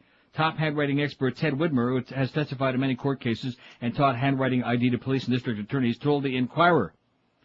Patsy wrote that ransom note, and she wrote it with her opposite hand. That conclusion was echoed by leading handwriting analyst Gideon Epstein. Sounds like a Jew to me. Boy! Who has taught forensic document examination to Army criminal investigators, U.S. Treasury agents, and others since 1969. Epstein examined the same handwriting samples obtained by the Inquirer for his testimony he's given in a lawsuit filed against John and Patsy Ramsey by a Boulder, Colorado man named as a suspect by John Bonet's parents. And in a recent deposition given under oath, Epstein declared, I'm absolutely certain that she, Patsy, wrote the ransom note. Absolutely certain. Positively, absolutely. When pressed by Ramsey attorney West, is that 60% certain? Epstein replied, no, that's 100% certain. Following the Christmas night 1996 murder, like I said 6 years ago, of little beauty queen in Ramsey's Boulder home, Patsy and John both gave handwriting samples under the supervision of detectives and state police analysts from the Colorado Bureau of Investigation. John gave samples on 2 occasions and Patsy 5 times between December 28, 96 and May 20th, 97. The couple wrote out a so-called London letter, an investigative tool that forces the writer to use every letter of the alphabet and numerals from 0 to 9. They printed the full ransom note on a white legal pad using a Sharpie pen. Oh, look at what I got. Sharpie. I think I did it. As the author of the ransom note did. Over and over again, they copied individual words from the ransom note, which threatened that the 2 gentlemen watching over your daughter would behead John Bonet if instructions were not followed to the letter or if authorities were contacted. During one sampling session, Patsy was also told to write a letter off the top of her head. She chose in one paragraph to use the words 2 gentlemen, which are exact words from the ransom note. The analyst from the Colorado Bureau of Investigation also had John and Patsy write a strangely altered version of the ransom message that contained all the words from the original note. Patsy was asked to write that altered version with her left hand during her 4th handwriting sample session with investigators April 12, 1997. That's only 5.5 years ago. And a source told the CBI the Inquirer that it was that sample more than any others that convinced authorities that Patsy wrote the note with her opposite hand. As the Inquirer revealed in their September 24, 2000 issue, Patsy is ambidextrous. She can do it with both hands. A high school teacher who taught Patsy in her hometown of Parkersburg, West Virginia, a teacher never interviewed by police, clearly remembers that Patsy could write with her right and her left hand. The teacher and I got into discussion about Patsy's handwriting. Jackie Goodwin, a teachers union representative, told the Inquirer, and he said, by the way, Patsy could write with both hands. He said matter-of-factly, like it was just one of her many talents, no big deal. The Ramseys' former housekeeper, Linda Hoffman Pugh, disclosed to the Inquirer, Patsy told me I can do a lot of things with my left hand. I'm ambidextrous. I'm not touching that. That's what she said, too. And Patsy herself told the Inquirer in an interview last year that she could write well with her left hand, but not very well. Handwriting expert Widmer analyzed all the secret handwriting samples obtained exclusively by the Inquirer. It's really amazing. If you go through every letter in the ransom note, you can find those matching forms somewhere in samples Patsy gave the police, said Widmer, chairman of the Graphological Society of San Francisco and author of the book Crime and Penmanship, who's invented several devices to aid in handwriting analysis.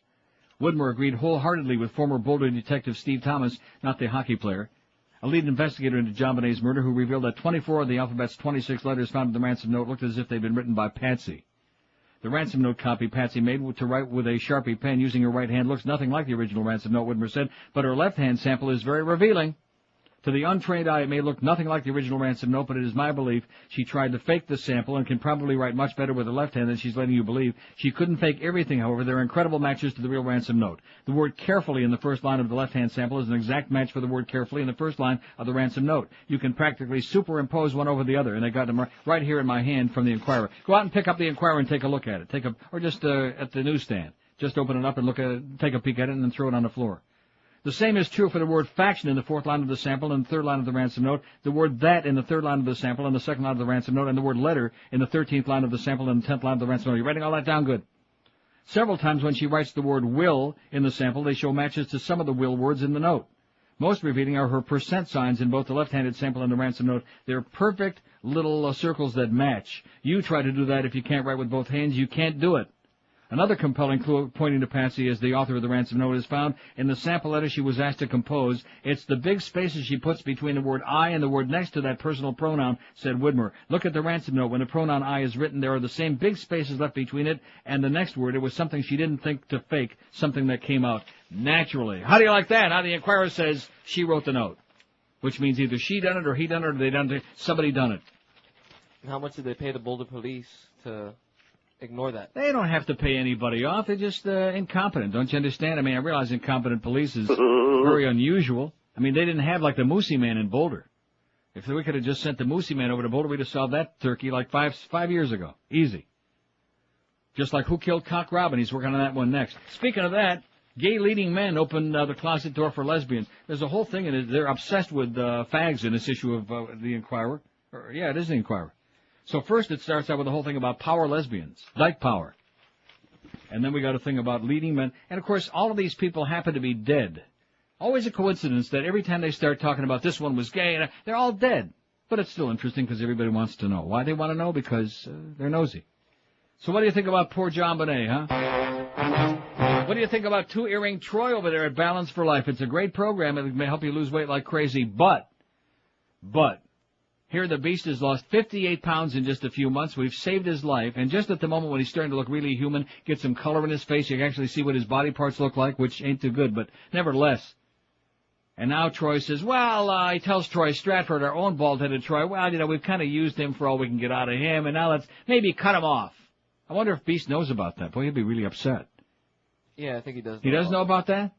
I think so. I don't know if this is the same thing, but he had an issue. An issue? Well, I got news for you, Two-Earring Troy. There better be no issues with our buddy the Beast because, well, until we get him under 200 pounds, then you can put him on his own, okay? You can throw him back in the water. I think they took away his weekends or something like that. Yeah, well, give him back. Stop giving that little spick George food. He don't need it, okay? He's as skinny as a rail. Really frost my ass. Because it's a great program. They bring a little black sack right to your door at work, at home, every morning by 6 o'clock in the morning. And then there's your food for the whole day. 3 delicious gourmet meals. I had a spinach omelet this morning. I mean, a Spanish omelet. That was just out of the... There's a difference. Spick. I had a Spanish omelet this morning that was great. 3 gourmet meals, 2 delicious snacks right to your door. Nothing frozen, nothing prepackaged. It's all fresh. You just pop it in the microwave, or some of it you read out of your thing. And there's a lot of great fresh fruit in there, too. Good stuff. And they let you choose. They give you a menu. You choose 2 choices for each meal every day that you're on the program. That's all you choose. No cooking, no shopping, no cleaning, no calorie counting, no carbohydrate counting. They do all that for you. So let Balance for Life help you lose that weight by calling them today. And also, chew them out about the Beast when you call and say, hey, listen, we're big fans of the Beast. He got screwed over by Mo on that morning show. Don't you be screwing him over again, too, okay? He'll go off the deep end, that poor little bastard. Called Balance for Life. I'm serious. It just breaks my heart. He's a good guy. He deserves our help. We're trying to help him stay alive. And this guy wants to just use him and cut him loose like some kind of illegal alien. And by the way, he's an American citizen, Troy. How do you like that, you dickhead?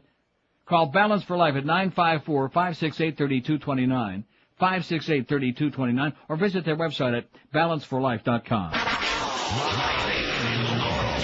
We're Sports Radio 560, QAM. Bastard. My dad knocked me off. He raped me when he tied me up. When I was John Benet Ramsey, I was killed by my daddy. Whoa, my dad knocked me off. I was his little queenie. It's not a media mystery. My mom's the one who knows. He beat me and beat me with the rubber hose and dashed my head, as you know. He's wealthy and owns most of Colorado, so they're gonna let him go. My dad knocked me off. He needed me to get it up, so he's the one who did it. You'll never hear him admit it, but my daddy knocked me off. But my daddy knocked me off. See, I feel better about Miguel. He just came in and bonded and looks a lot better than he usually does. He looks really good because he got laid last night. 11:33 on his new mattress, on a new Dollar mattress. He said it's really good. He said he don't roll off the edge anymore like he used to. 27 till noon. Yeah, it's true. Probably is. 27 before noon. We got the Mad Dog coming up on the Humper at 3 o'clock this afternoon. Humper kills an hour with Ira Windeman between 4 and 5. See, I don't care about the NBA. So, I realize Hank ain't doing his show for me, Plus, I'm not in the car at that hour anyway. But if I were, or if I am, or if I will be, it's just, I don't care about a bunch of 7-foot-tall Schwarzers, okay? It's not my bag. So we got a whole hour although Ira Windeman's a good guy. Huh? So let's cut him some slack. And then Hank will be on after that anyway from 5 to 7. 4 solid hours, man. Woo! Seriously, now that baseball season's over, he better lose another ounce or two, the Humper. He lost a little weight.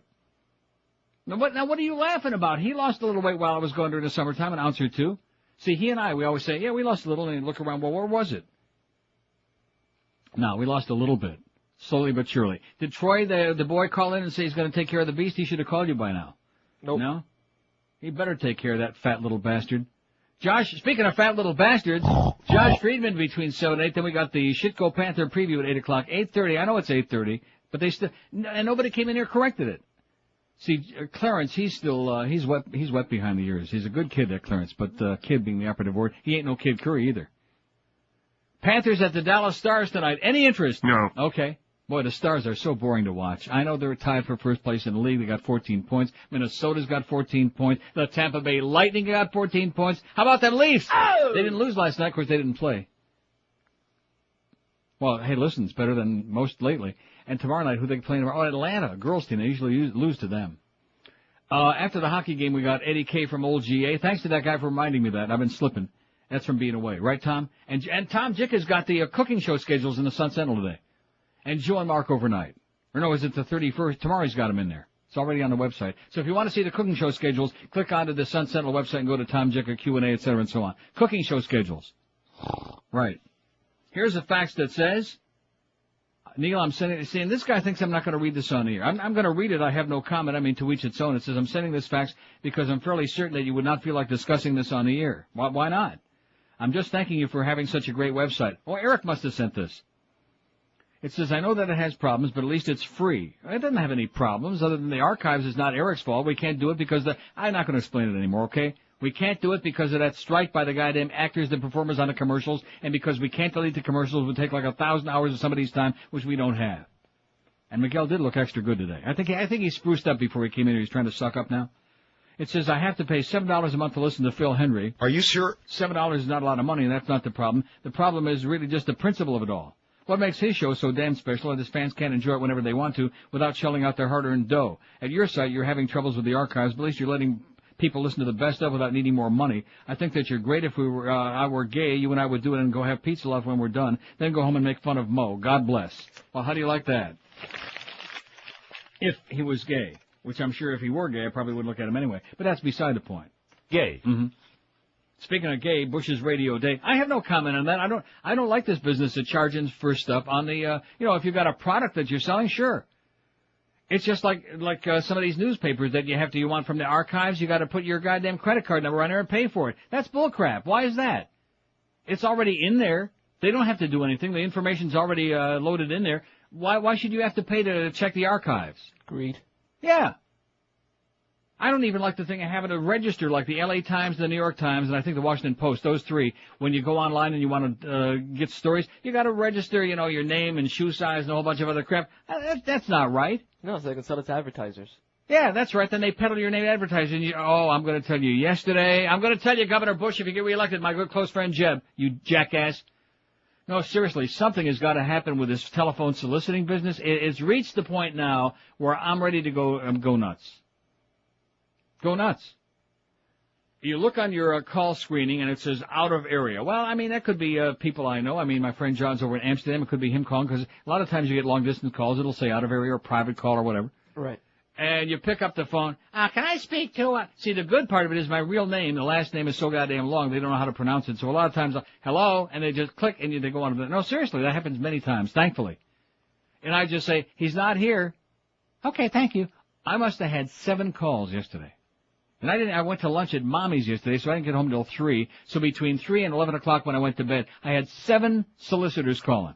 Didn't speak to any of them, but it's a pain in the ass. It is a pain in the ass. Who the hell are you to be calling my guy? And another one came on a fax solicitation too.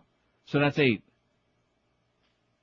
Leave us alone. Our home is our castle. Leave us the hell alone, okay? You lunatics. It should be illegal.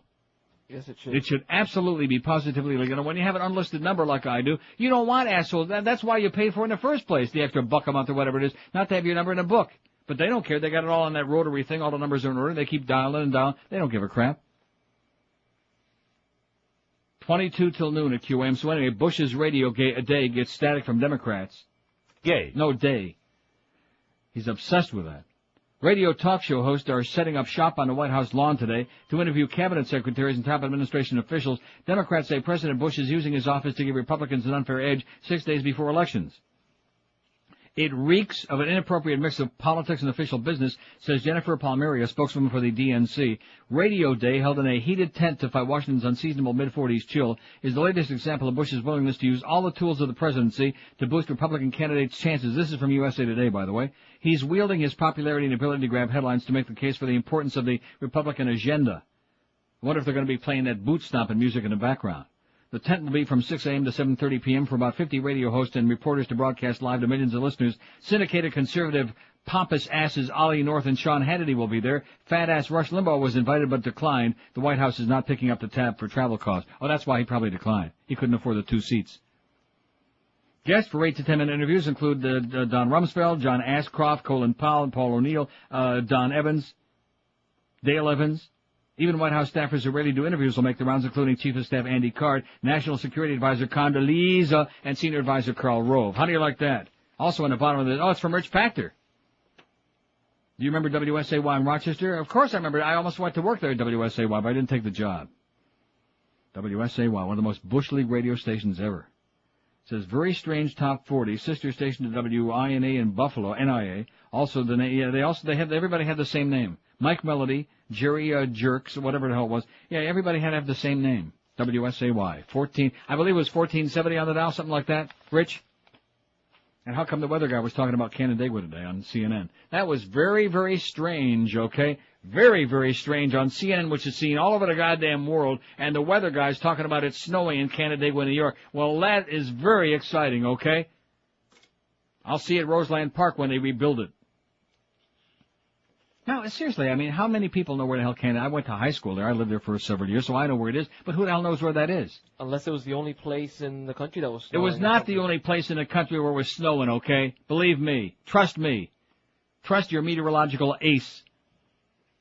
20 till noon, and don't forget our big noon to 1 hour. We can sit back and relax, eat all the free food that's coming in. We don't have any food coming in. That's good. Can't eat today.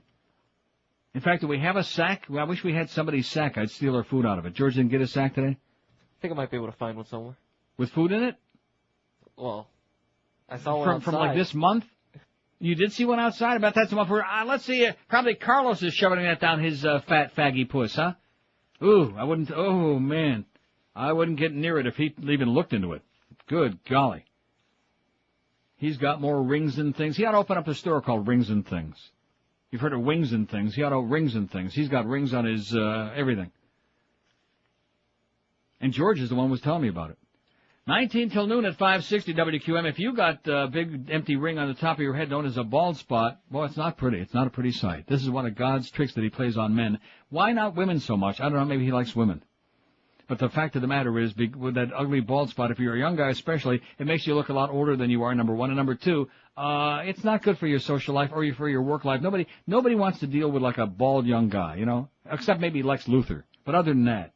So pick up the phone and call my buddy Chuck Alfieri and get yourself a great-looking, natural-looking head of hair, his natural hairline system. For over 25 years, anybody with a half a brain has been knowing that Charlie's the only guy they want to see to get their hair back, because nobody else in the world has a hair system that looks so great. Every other one, including Dennis Kucinich, I'll admit it.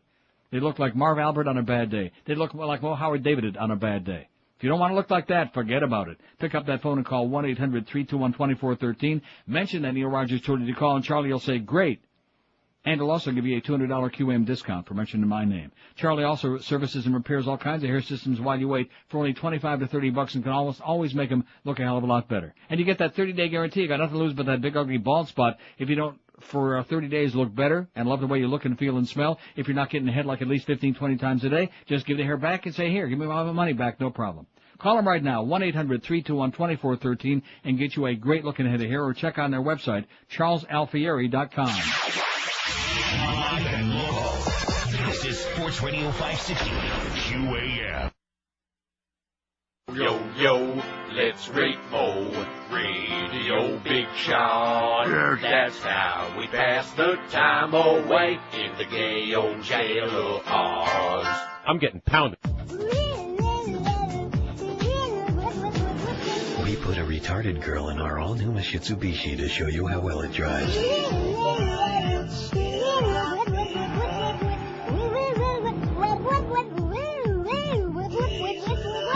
Our agency thought this would move some product out of the showroom. Look at her go. This is funnier than watching retards at the park.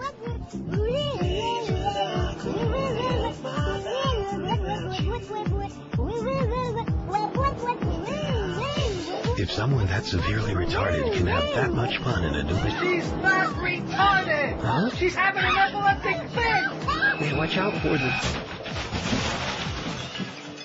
There he goes, Bill O'Brien, the man who took the O out of country, took the right out of it. 13 till noon at 560. We got the Mad Dog at 1, Hank at 3, and all the rest of that stuff. Panther hockey at Dallas. No. Okay. 488 votes on the poll. I've been remiss in giving the poll results. Sorry. What's your take on the 200-plus Haitians who made it here yesterday? And, of course, I don't know. This whole business, how can you believe that we have Homeland Security when somebody says, well, they just slipped through? How can anybody believe that? Anyway, no more refugees. Close the gates. Just changed again. Just 490. No more refugees. Close the gates. 59.3%. 291. They should be sent back immediately. 76. 15.5%. I wonder how many times the governor voted on that. 74.8, almost 75% of those two. They should be allowed to apply for political asylum, 73, 14.8%. They should be allowed to stay, 27, 5.5%. I didn't know we had that many Haitians. And only Cubans should be allowed to stay when they reach the U.S., 23, 4.6%. Only Cubans. And I have to check them out first. Speaking of gay leading men opened the closet door for lesbians. I could waste my time with this power lesbian thing, changing the puss of Hollywood. I don't think so. I'll leave the lesbians to Howard Sperm. Some of the biggest stars in Hollywood have played macho roles on the big screen and led secret double lives as homosexuals. In other words, gay. In the book Behind the Screen, How Gays and Lesbians Shaped Hollywood, author William J. Mann rips the lid off many of Tinseltown's gay secrets. And the Inquirer picks up where the book leaves off by exposing other stars who hid their homosexuality from their adoring fans. Dashing Cary Grant was a regular at gay Hollywood parties, and when his studio demanded the actor play the game and appear to be straight, he married actress Virginia Sherrill. It was a disastrous union from the start. After only a few months, Grant became a sullen drunk and attempted suicide, Mann discloses in his book. He divorced his new bride and went back to living with his boyfriend, Randolph Scott.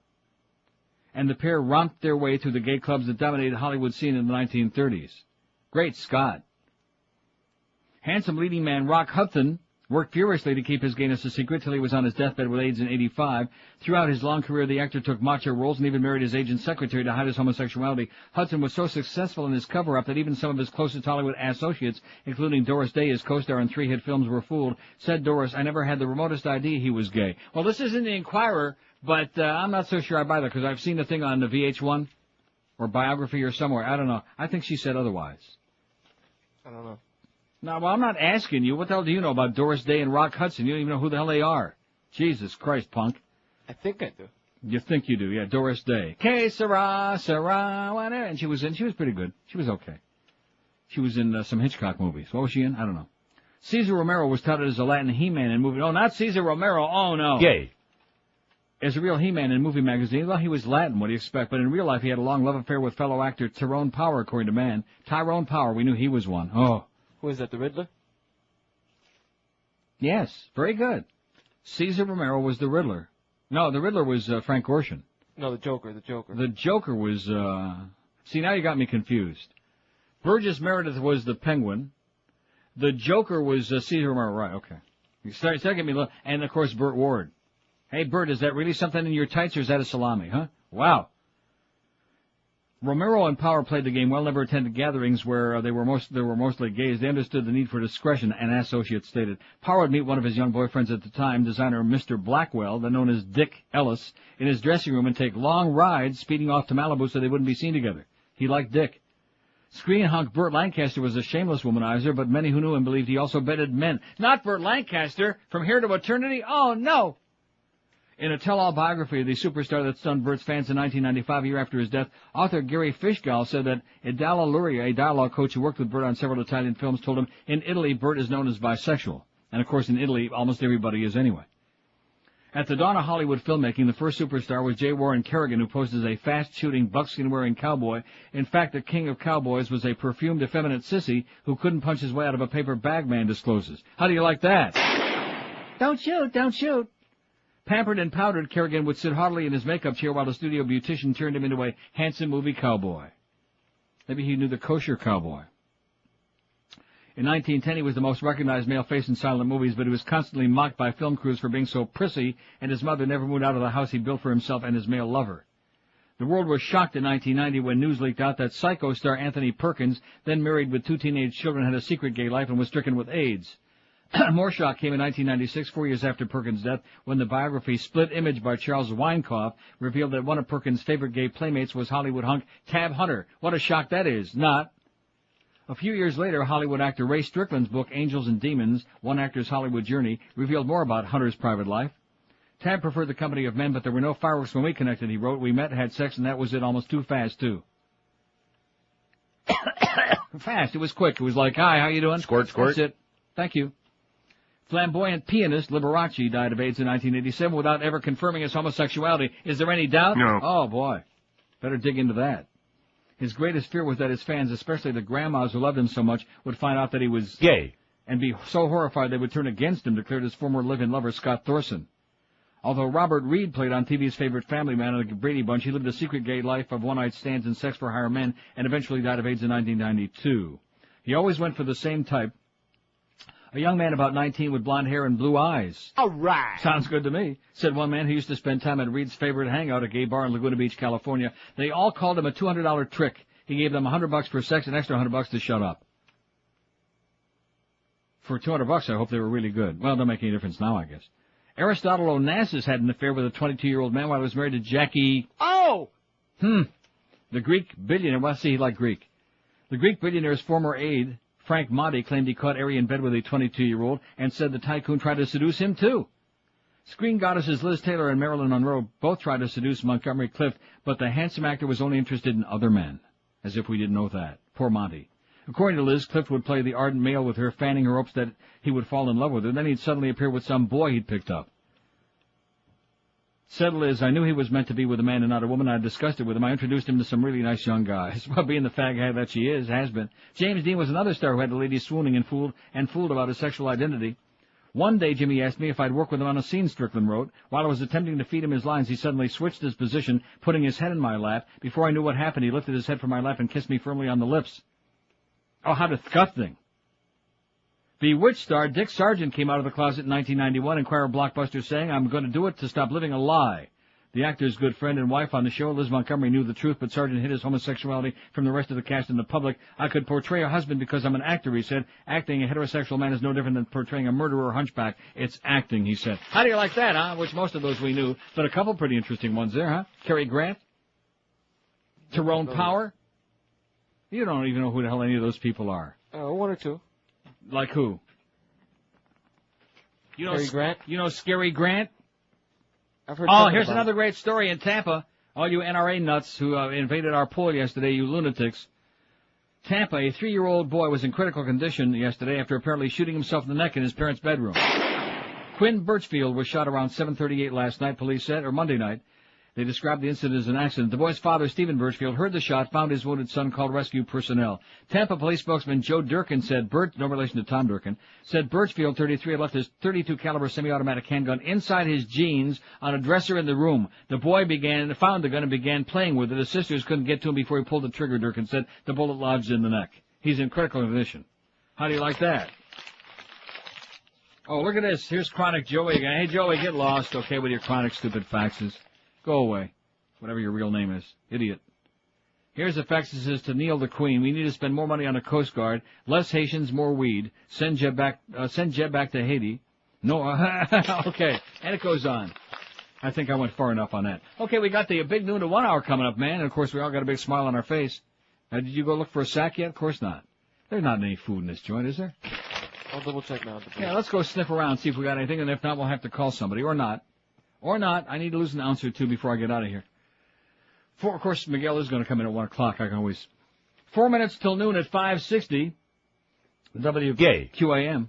Hey, don't forget, it's, Wednesday? That means Pompano Park is open tonight for live racing every Wednesday, Friday, and Saturday. And by the way, Steve Wolf, don't be giving my phone number here on the air out to Mickey McNichol, okay? Every time I bet on Mickey, for some strange reason, he always finishes fourth. I wonder what that's all about. Pompano Park open Wednesday, Friday, and Saturday. Post time 7:15. Free general parking. Free clubhouse and grandstand admission every afternoon and evening. Why not come out for an evening of great horse racing action? Root home a winner from the rail. Treat yourself to a private box seat on the 4th floor, or enjoy a Ben & Jerry's Hot Fudge Sundae or a slice of Bilatti's pizza. Ooh, Ben & Jerry's Hot Fudge Sundae sounds good to me. Don't forget, every Wednesday night like tonight is Dollar Night at the track. You can get a draft beer, hot dog, soda, large pretzel, or popcorn, only $1 apiece. Pompano Park's excellent top-of-the-park restaurant on the 6th floor is open every live racing night for fine dining, featuring Chef Kirk Leday's nightly specials and the best seafood steaks and prime rib dinners in town. Even I, Neil Rogers, it says, enjoys eating at the top-of-the-park restaurant. What a pompous line. Even I, even a big shot like me, enjoy. Yeah, I do, and of course I like the price too. Every seat at the top-of-the-park restaurant offers a panoramic view of the races, has a private little TV monitor, and you can say, "Where's Wally? Hey, Wally, are you in this race? Hey, Wally, over here, Wally." There's also a great all-you-can-eat buffet on the 4th floor players' lot for only $10.95 per person every racing night. Pompano Park offering you full card simulcasting every day of your life, 7 days a week starting at noon with highlight harness and thoroughbred racing action. Beware of David Miller, he's dangerous. Pompano Park on Powerline Road, 1 block south of Atlantic Boulevard. Live racing tonight, 7:15 p.m. Live and local. We're Sports Radio 560 QAM. It's Steve Goldstein, but you can call me Geldy. Whenever I'm in town, I listen to... Wait a minute, I am in town. It's the 12 to 1 hour.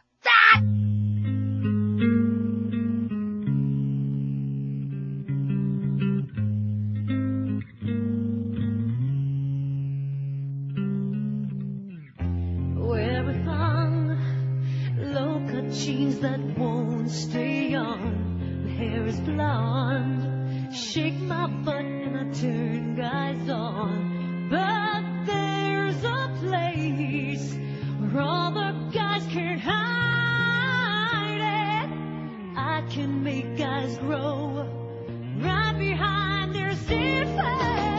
I can make guys grow with my body and booty. All right. That's where their blood flows.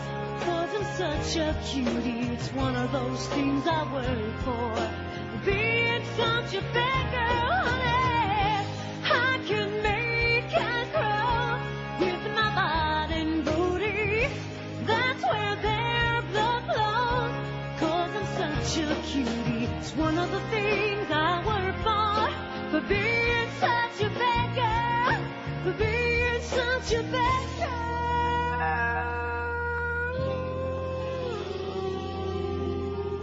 Squirt, squirt. Hey there, coconut heads. It's me, Janet Boobs of Granite Reno, and I am hot, man. I am P.O.'d. Just plain old hacked off. What in the name of Sam Hill happened is what I want to know. First they had trouble with dangling chads. Now they got these touchscreen jobbies that don't work worth a crap. I think they got them from JetBlue. There's some of them old ones they used to play electronic poker on. I mean, heavens to Betsy, this is voting. It's serious. I know that after the recount, I will be the victor. Actually, let me clarify. I will still be Janet, but I'll also be Victor. Capiche? I got half a mind to get in my red Toyota 4x4 pickup and head down to Havana. I'll load up some locals and put this thing over the top. The biggest problems were in Dade and Broward counties, two of my strongest areas. I mean, I personally slept with over 4,000 men and women in those aforementioned areas, which should have secured me certain victory. But instead, I gotta put a hold ski on my new victory party. Ah, hammers and nails, I'm freaking. Not to mention, in the middle of this whole mess of crap, one of my beans went bad on me. I'll bet you dollars to donuts that little bastard Ilian Gonzalez had something to do with this. Either that or that Dan Marino. I never bought into that whole isotoner glove dealy, Bab. You ain't heard the last from Janet Boobs at Granite Reno, Florida.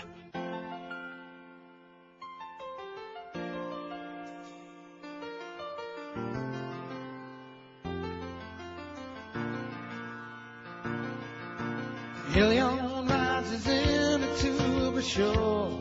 All right. He stirs up all the exiles, 'cause they have no life. And he starts at the Cuban school today. Ilion visits Disney. Increíble. He says he wants to stay. See him every day on TV. Estoy muriendo aquí. As the Cubans clog the motorway. And the exhaust use them as a form to get their way. When the help said to send them back and the hush begun, we want it all to go away today. Yes. And we're tired of Elion, and we're tired of traffic jams, and we're tired of all this crap. We just want to live our lives, and we're tired of Elion, and we're tired of protest. We should send him back. Uh-huh.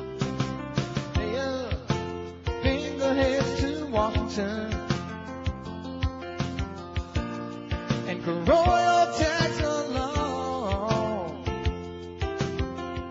Another chance for publicity, while the Julio shut Miami down. And Ilion wants to live with Mickey, leaving Cuba far behind. Shower him with gifts and toys, while Miami slowly dies. And the exhaust use them as a form to get their way.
All right. Those hostile Cubans in Miami are smart.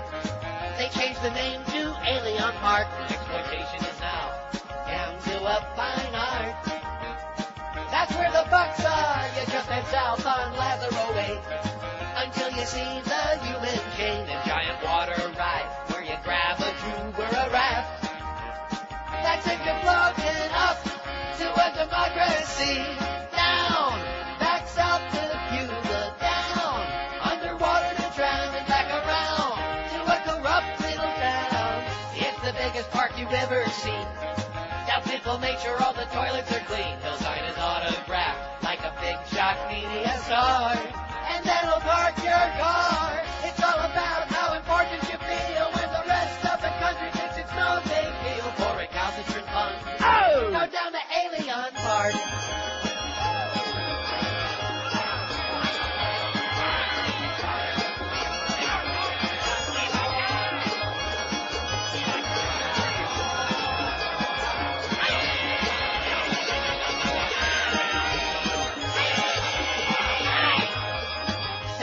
Beer from the road coach band and rockin' music by Los Van Zandt and politicians grandstand making their demands under a commie flag. At least they're honest when they proudly claim that Cubans made Miami what it is today. A smarmy toilet that sucks they now call Alien Park.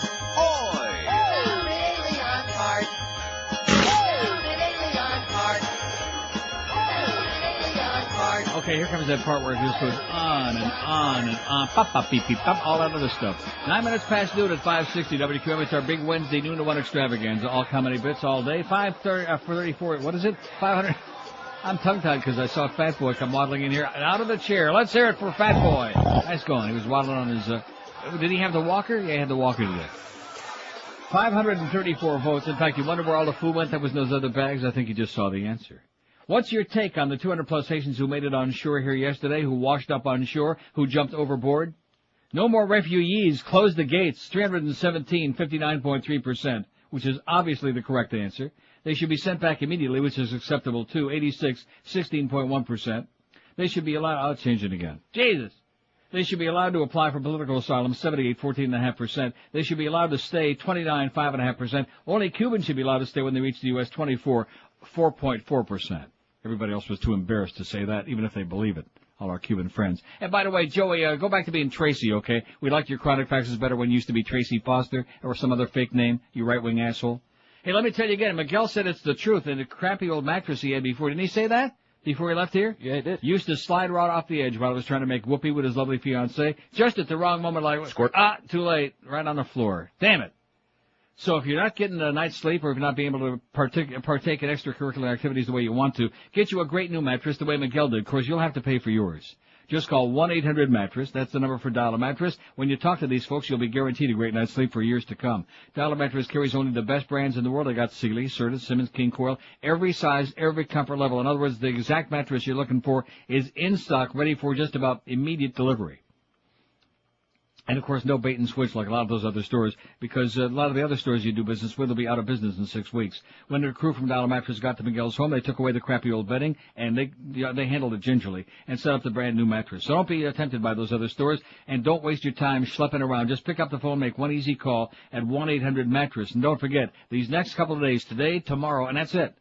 You get, this is the last 2 days for this special deal. Get a free Dial-A-Mattress delivery in any 2-hour period that's convenient for you when you're going to be home, depending on where you live. Don't forget, limited free delivery, by the way, today and tomorrow only at Dial-A-Mattress. Call 1-800-MATTRESS, 1-800-MATTRESS for Dial-A-Mattress, brand name beds for busy, horny people. Live and local. This is Sports Radio 560. QAM. Chingada manera de George Bush.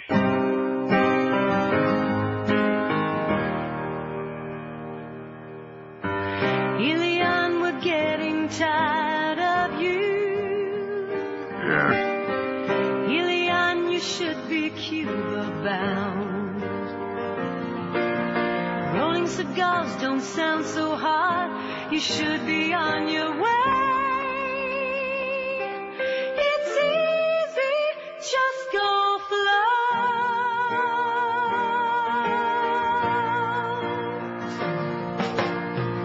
Elian,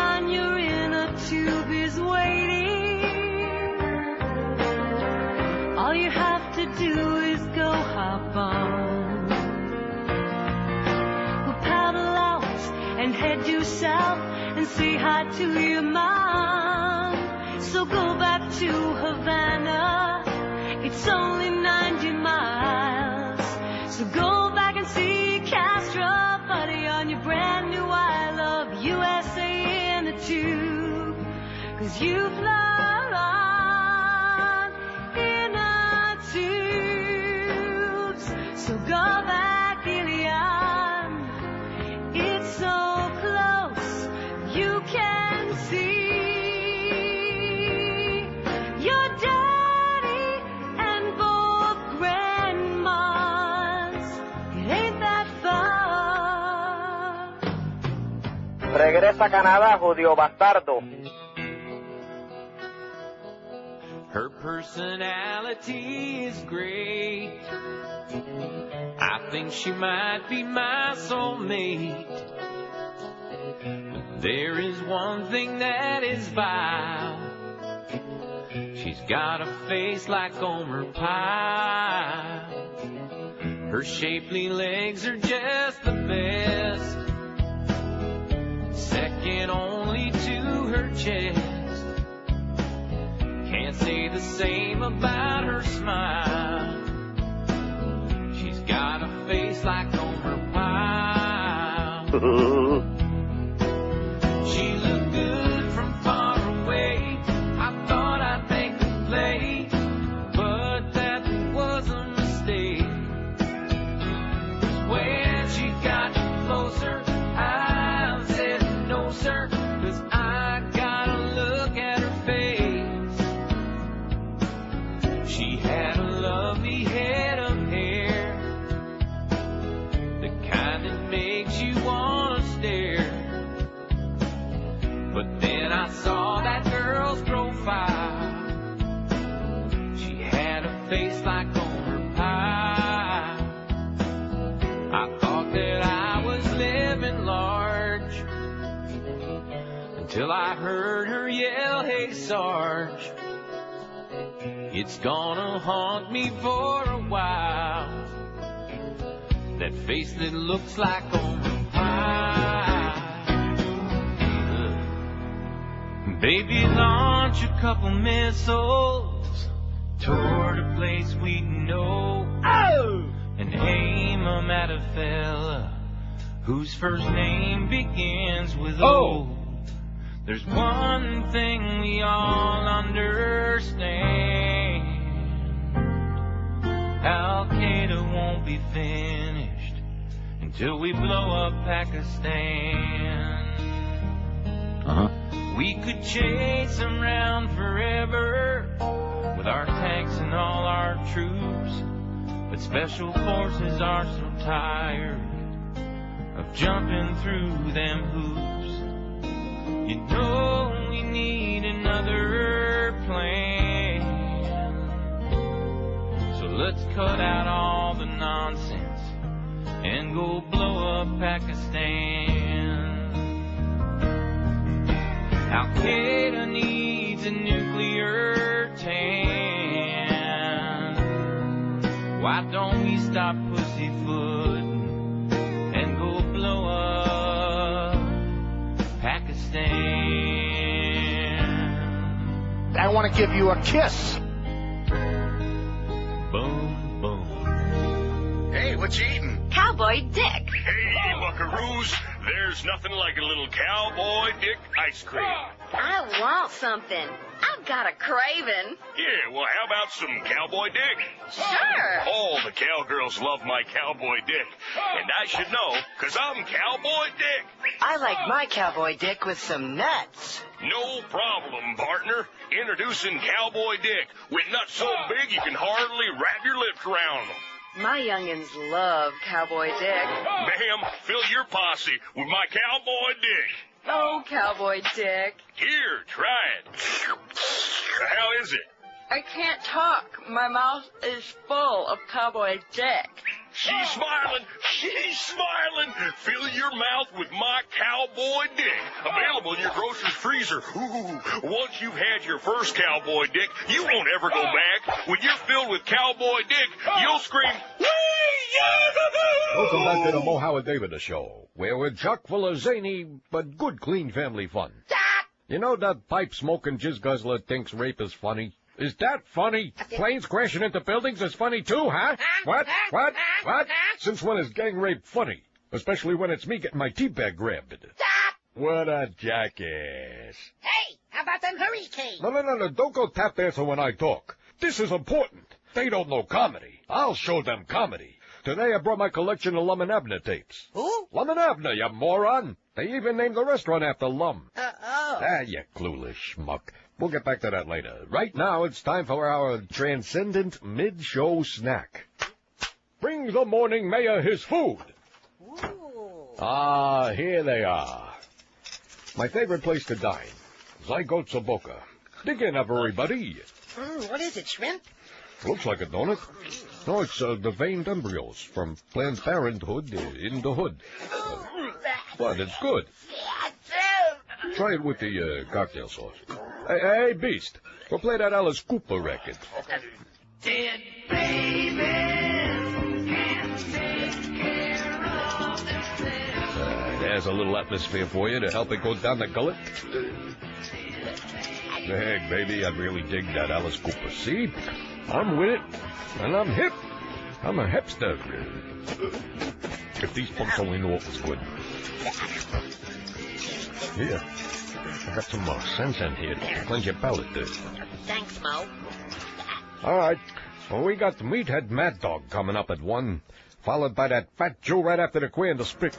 What's that? It's a plane! It's a plane! Where? It's headed right for your ass, Mo! Bend over quick! In keeping up with the current social trends, Reality Toy Company has introduced its new Gang Banger Barbie. Gang Banger Barbie comes in your favorite gang colors. Start your collection with Shanae, Barbie's crack hoe friend, and her pimp boyfriend, Ice Puffy Mac Daddy Kenny D. Gang Banger Barbie accessories include a Cadillac Eldorado for those late-night drive-by shootings of rival gangs and innocent bystanders. It's fun for the whole dysfunctional family. Get it today.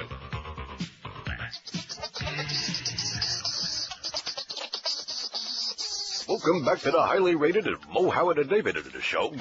According to my extravagation. Okay, stupid, where were we? We were doing this. Oh, wrong. You were doing that to me. Oh, yeah. Sorry, Mo. That's better. Oh, Ronde. Chris. Hey, I didn't say you could say that yet. Okay. Oh, Ronde. Now you. Chris Carter. Oh, Ronde Gatsby. That's it. Not on my watch, you punk. Okay. Orande. Ease up, will you? Ow. What's with the kung fu grip? Sorry, Mo. We got one of our 3 very important callers on the line here. WQAM, what do you want? Yeah, Mo. Come on, spit it out. What's your take? I can't understand the goddamn thing you're saying. What are you doing? I'm playing with my Larry Coker ballhead doll. Oh, that's quite understandable. Why, I sometimes... Help me out. Help me out. Go ahead, Guilty. The patch. Oh, yeah. You got me thrown now. Almost there. Say Orande. Orande. Faster. Orande. Help me, Orande. Help me, Orande. Help me, Orande. Yeah. Oh, Lindo Marais. Uh-oh. Look at that. I got it all over my wig.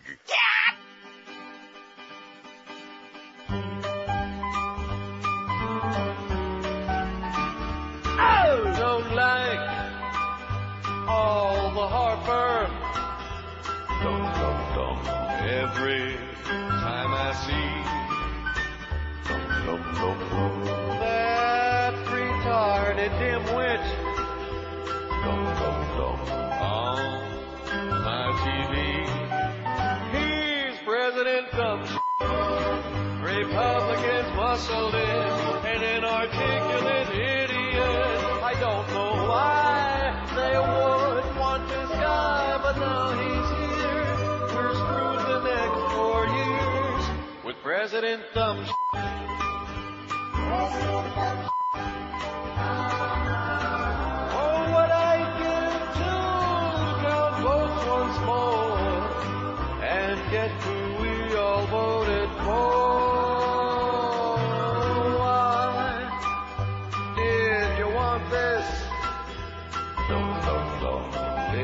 strumming stupid key. Mindless drunk and rich kid. He's even dumber than me.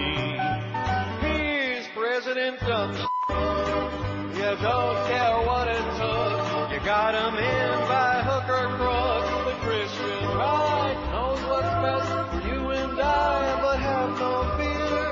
We've got a great leader here with President Dumb. President Dumb. 12:27 at 560 WQAM. It's our big Wednesday noon to 1 hour. 559 votes on that poll. What's your take on the 200 and some odd Haitians who made it here yesterday? Well, no more refugees. Close the gates. That's what 332 people say. 59.3%. They should be sent back immediately, if not sooner. 92, 16.5%. And they should be allowed to apply for political asylum. 81, 14.4%. They should be allowed to stay. 38, 5.3. 30, I'm sorry, don't get carried away. 35.3%. Only Cubans should be allowed to stay when they reach the U.S. 24, 4.2%. Are so unabashed as to say, maricon, or whatever they're saying. 27 past noon at 560 WQM. Let's face it, you've been hearing about Fast Train for a long time. You probably got Fast Train coming out of your brain. Well, the facts are simple.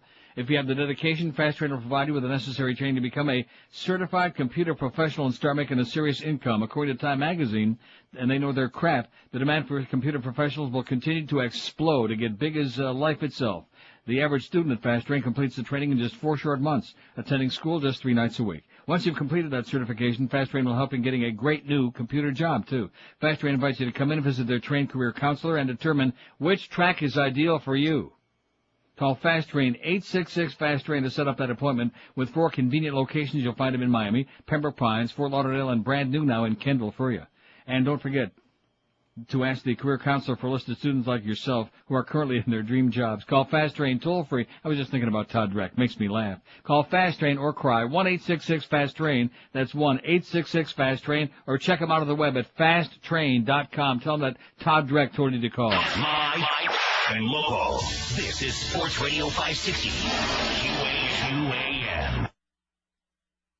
Stuff gets me fired up when I hear someone say that. Hi there, boys and girls.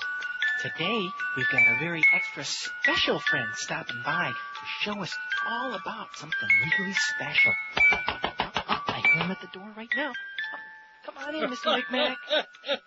How are you, laddie? Hey, brought by something I wanted to show you. Ooh, I wonder what it is. It looks like an octopus with a kilt on. That's me bag, boy. Ooh, your bag? Hey. Ooh, what? Can I touch it? Sure, go ahead. Ooh. Run your hands there. That's soft. Hey, it's like really velvet. Soft. Hey. Oh, what's this right here? That is my blowpipe. What do you do with the blowpipe? You blow on it, lad. You blow on it? it? Hey, you put your mouth around it and you blow. Oh, can I do that? Hey, would you like to blow my pipe, laddie? Oh, can I? Sure, go ahead. Oh, okay. Come on, lad. You got to put your mouth around it, lad. Don't be afraid it's not going to break. Like this? Hey, that's a boy. Stick it all the way down your throat there. It's getting bigger. Hey, that means you're doing it right. What's this over here? That's me chanter. What do I do with that? What you do with that, laddie, is you put your both hands on it, you cover the hole, and you run your hands up and down the shaft real quick. Ooh, it's making a noise. Hey. Like that? Hey, run your hands up and down it there. Now what you want to do, laddie, is you want to blow on the pipe. You want to squeeze the bag nice and gentle. And then you want to run your hands up and down the shaft real quick. Okay. All together, all at the same time. Okay, here we go. Good, laddie. Hey, that's good, lad. Sure. Hey, it's good, laddie. Keep blowing. Blow harder, laddie. Harder. Squeeze the bag. Squeeze more. Run your hands up and down the shaft. Quick, faster. Run your hands up and down faster. Blow. Blow. What have you been doing? You're playing on my bag.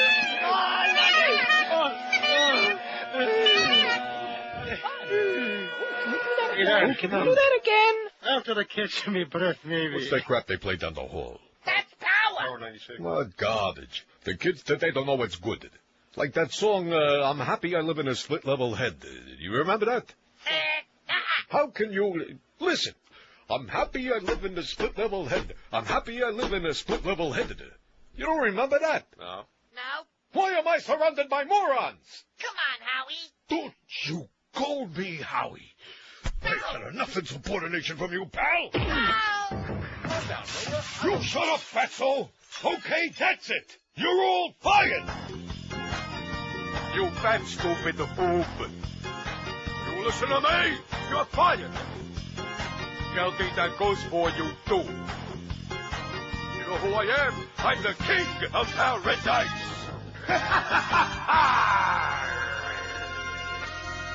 I came down here after losing my job to be a big fish in a little pond.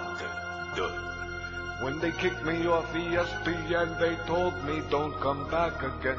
I had some problems with wise guys who advised I move to paradise, Florida.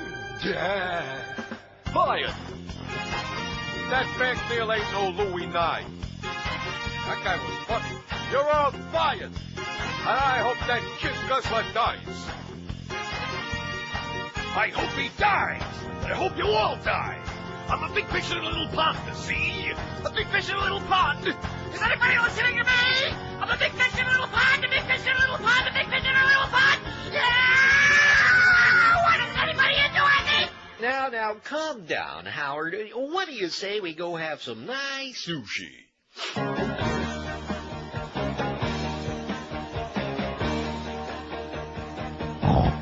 Oh yeah, I got that something. I'm achy in my gland. Yeah, you, a naked boy, and I'm your Nambler man. Yeah, I'm your Nambler man. Yeah, I'm your Nambler man. They seem so sweet to me with their firm little cans. Little boys need to be with me, 'cause I'm a Nambler man. Yeah, I'm a Nambler man. Yeah, I'm a Nambler man. Hey, little kid, I'll give you candy and a ride. You can sit on my lap and I will let you drive, let you drive, let you drive.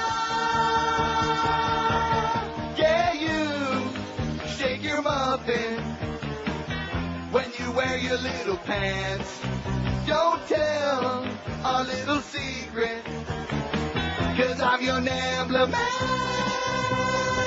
Yeah, I'm your Nambler man. Yeah, I'm your Nambler man. Oi! And when I shower, I'll invite you inside. Squirt, squirt. And when I touch your little parts, I get high, I get high, Rectum. I get high. Oh yeah, I got that something. I'm achy in my gland. Yeah, you, a naked boy, and I'm your Nambler man. Okay. Yeah, I'm your Nambler man. Yeah, I'm your Nambler man. Yeah, I'm your Nambler man. Tarnished with the sewer of this place. Well said, Mo. 22 till 1 at 560. WQM, the Mad Dog, coming up at 1 o'clock. And by the way, Mo, they all hate you. You know, we all have different lifestyles, therefore we need different products to make us feel better and be healthier. Oleum and Mediterranean formulas are advanced combinations of great pharmaceutical-grade olive oil combined with good stuff. Vitamins, minerals, herbals, other good stuff in there, scientifically designed to provide natural nutrition solutions to help you support specific health needs. Look for Oleomed's 3 great new formulas. They got one to help you sleep, one to help you lose weight, and CoQ10 for your heart, all using the benefits of the best olive oil on the face of the globe. Oleomed's an exciting new product, and if you want to pick it up, do so at Publix, Eckerd's, Walgreens, and if you'd like to get more information about their products before you buy them, just call this toll-free number, 1-866-OLEOMED. That's 1-866-653-6633. You can also order their products on their nifty website and find out more about it, too, OleoMedAmerica.com. And if you visit your nearest Publix and buy Oleomed products in Broward or Dade, you can get you a coupon for a free Larry Coker bobblehead doll while supplies last. Oh! Don't forget to visit their sampling pavilion at Sports Center every Sunday. What are you going to do with that thing? What do you do with Larry Coker bobblehead, though?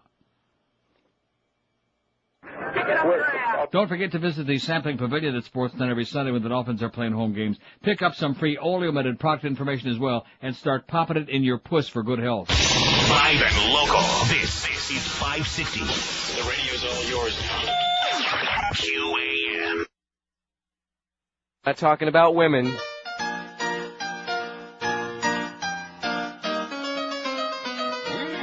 Condoleezza, Condoleezza, Chevron Mooley. Yes. With your funky yellow teeth so far apart. Condoleezza, Condoleezza, what you be doing? Yes, neo-fascists like that token Schwarz's dog. Is you dead 'cause you a high-toned goop-lip Negro? Is you the blackie and your mammy who be smart? Does they like how you shine their shoes, Condoleezza? All the way you wash and park the whitest cars. Georgie Jr. said he trusts you, Condoleezza, to sell our allies on the greedy oil wall. But then he make you clean all the White House bathrooms, the tub, the sink, the toilet, and then scrub the floor. They tell you don't wear sandals, Condoleezza. Your cold chip toenails make them wanna retch and puke. Your nappy leg hair look just like it be Velcro. The GOP want you to be their token spoon. One day while you be flipping pancakes, you may realize that they're treating you just like your Esther Roll. That's when your head will move from side to side, Condoleezza. Tell Bush and Rummy they be cracker assholes.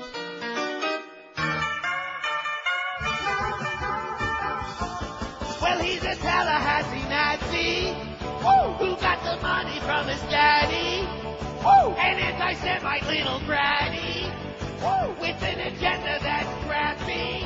Well, he's a Tallahassee Nazi, sub of the FLA.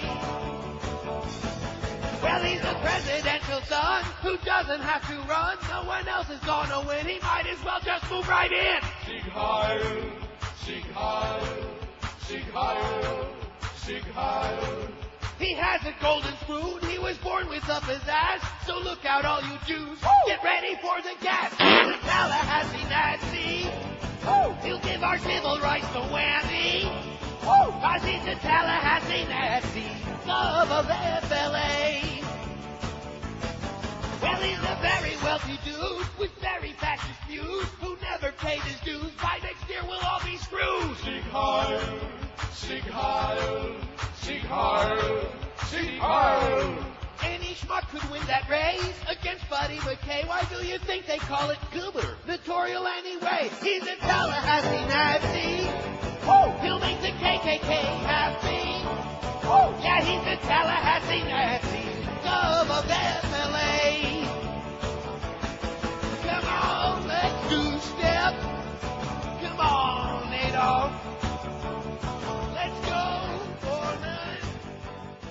Come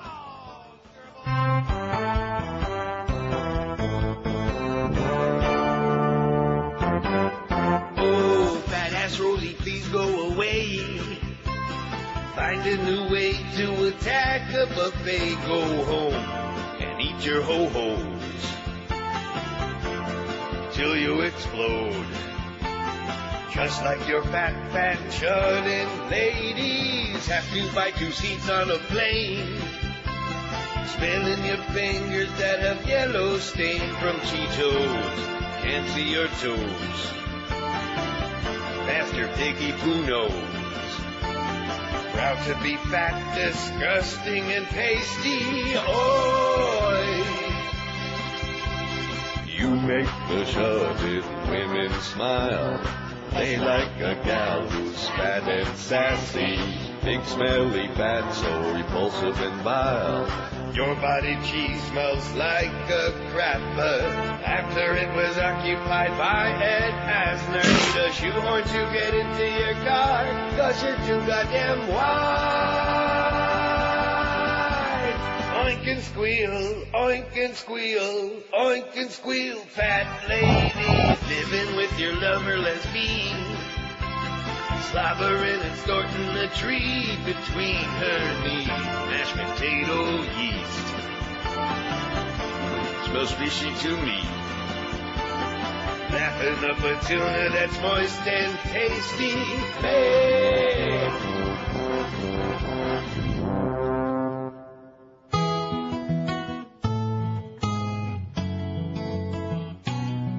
Oh! Bill cigars in Monica's vagina. She lets out a giggle when he makes it wiggle. Monica is not the kind you can do in the behind, but a cigar in her vagina she don't mind. Well, he don't know where a stogie goes. I can see how there was some confusion between humidor and humid whore. And in Arkansas, the term cedar box means saw her naked. Stars report can lead to going blind. Now Clinton, he was working hard. Late nights in the ovary office, working on a practical joke. He took a Macanudo, put an exploding load in. Poor Monica was blowing rings of smoke. Bill cigars in Monica's vagina. All right. She lets out a giggle every time he makes it wiggle. Monica is not the kind you can do in the behind, but a cigar in her vagina she don't mind. Oh, people feel that Hillary's been made a fool of by her husband. Feel that Hillary was wronged. Up in the Lincoln bedroom, she was moaning, moaning. Al Gore was doing her with Bill's old bong. Bill's cigars in Monica's vagina. She lets out a giggle every friggin' time he makes it wiggle. Monica is not the kind you can do in the behind. No. But a cigar in her vagina, she don't mind. Oh, Candy is dandy. Yeah, Dust Master is faster. Oh, yeah. What you gotta do is take a Tipperillo and put it in a Brillo. Yeah, yeah, yeah, yeah. Oh, now a cigar in her vagina.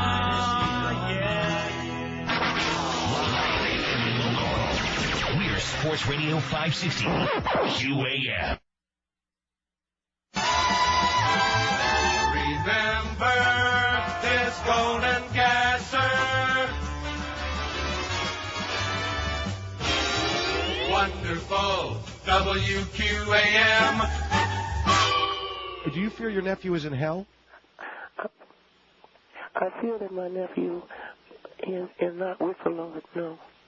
Not with the Lord. In other words, in hell. I don't know. I feel he's not with the Lord, though. And because they ate part of his body like a limbo. You fear that Roman Catholic communion is they ate your nephew's body? Yes, sir. All right, we have on the line in Van Nuys here a Roman Catholic priest on KFI AM 640. Hello. How you doing? Good. Good. Listen, ma'am, first of all, I offer my condolences to you on the loss of your nephew. Are you a priest? Yes, I am. Yeah. Okay, so I just want to let you clarify something for you, okay? Yes. So this is just, you've been misinformed about the Catholic Church. Why do you eat people? Well, if you just hang on, I will explain to you what our belief is, and then you can draw your own conclusion. But you eat people? Let me explain what our teaching is, and you draw your own conclusion. Let the father explain, okay? Okay, first of all, we believe that when we receive communion, we receive the body and blood of our Lord Jesus Christ. Oh my God. Well, hold on, ma'am. No, ma'am. I mean, I'm just calling to let you know what our belief is. You eat flesh and blood. If you want to look at it that way, that's fine. Oh, my God. That's fine. I want to vomit. This is our belief, and you draw your own conclusion. I want to vomit. ma'am, you got to let the father explain. Why would I want to hear him talk about eating because people? you've been misinformed. This is like Hellraiser, like Clive Barker. Okay, first of all, you're upset because you've been misinformed about what happened to your nephew in our ritual. You eat the butt, you eat the whole damn thing. Excuse me? Don't you eat it? We eat the host, yes. The host. But he said he eats the whole body of the man. That's not what I said. You said you eat the blood and the flesh. Of who? Of the man. No, of Jesus Christ. Oh, God. That is a blasphemy. Well, if you choose to believe that, all I'm trying to do is inform you about our belief because you've been misinformed. Do you eat up on the booty, too? I'm not even going to answer that. I don't understand what's that mean. What is this man talking about eating the Lord Jesus?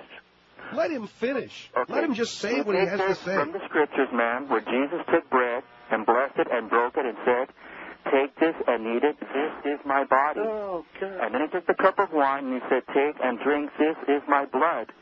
And again he says, "Unless you eat my body and drink my blood, you have no life within you." Oh, my God. Oh, my God. This is Good Friday. Exactly. And you're talking about eating up on Jesus. I'm just calling to inform you of what we believe. You're grubbing on Jesus, ain't you? If you choose to believe that. You're grubbing all over on Jesus. If that's what you choose to believe.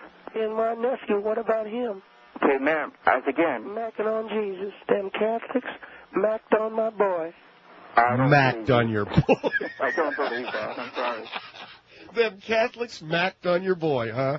You want to laugh No, at me? Phil, can I ask you a question? You son of a bitch, you laugh at me? Excuse me, Yeah. let me ask you a question here. Like some kind of Negro smorgasbord over there. Well, I'll tell you. Listen. Okay, now, as far as that other man is concerned. Like a brother buffalo. Oh, my gosh. I'm on the phone, but... Listen, Father, I thank you for taking the time. Okay. I really do.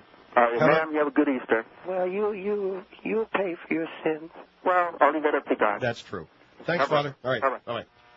That was a Roman Catholic priest. They're macking on my boy like a brother buffet. Oh, you can eat me. Oh.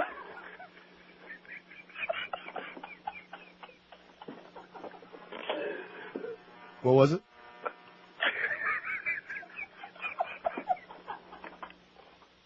What's it called, man? All you can eat Negro.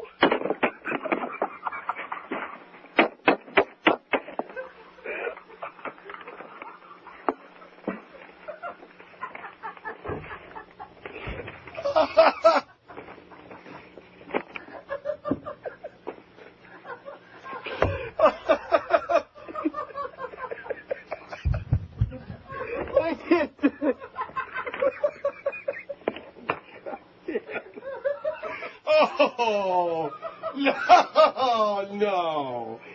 All you can eat Negro. Oh, God. So, I understand. And so do we. Mad Dog's next. See ya. Bye, bye, bye. The Neil Rogers Show on 560 WQAM, Miami, Fort Lauderdale.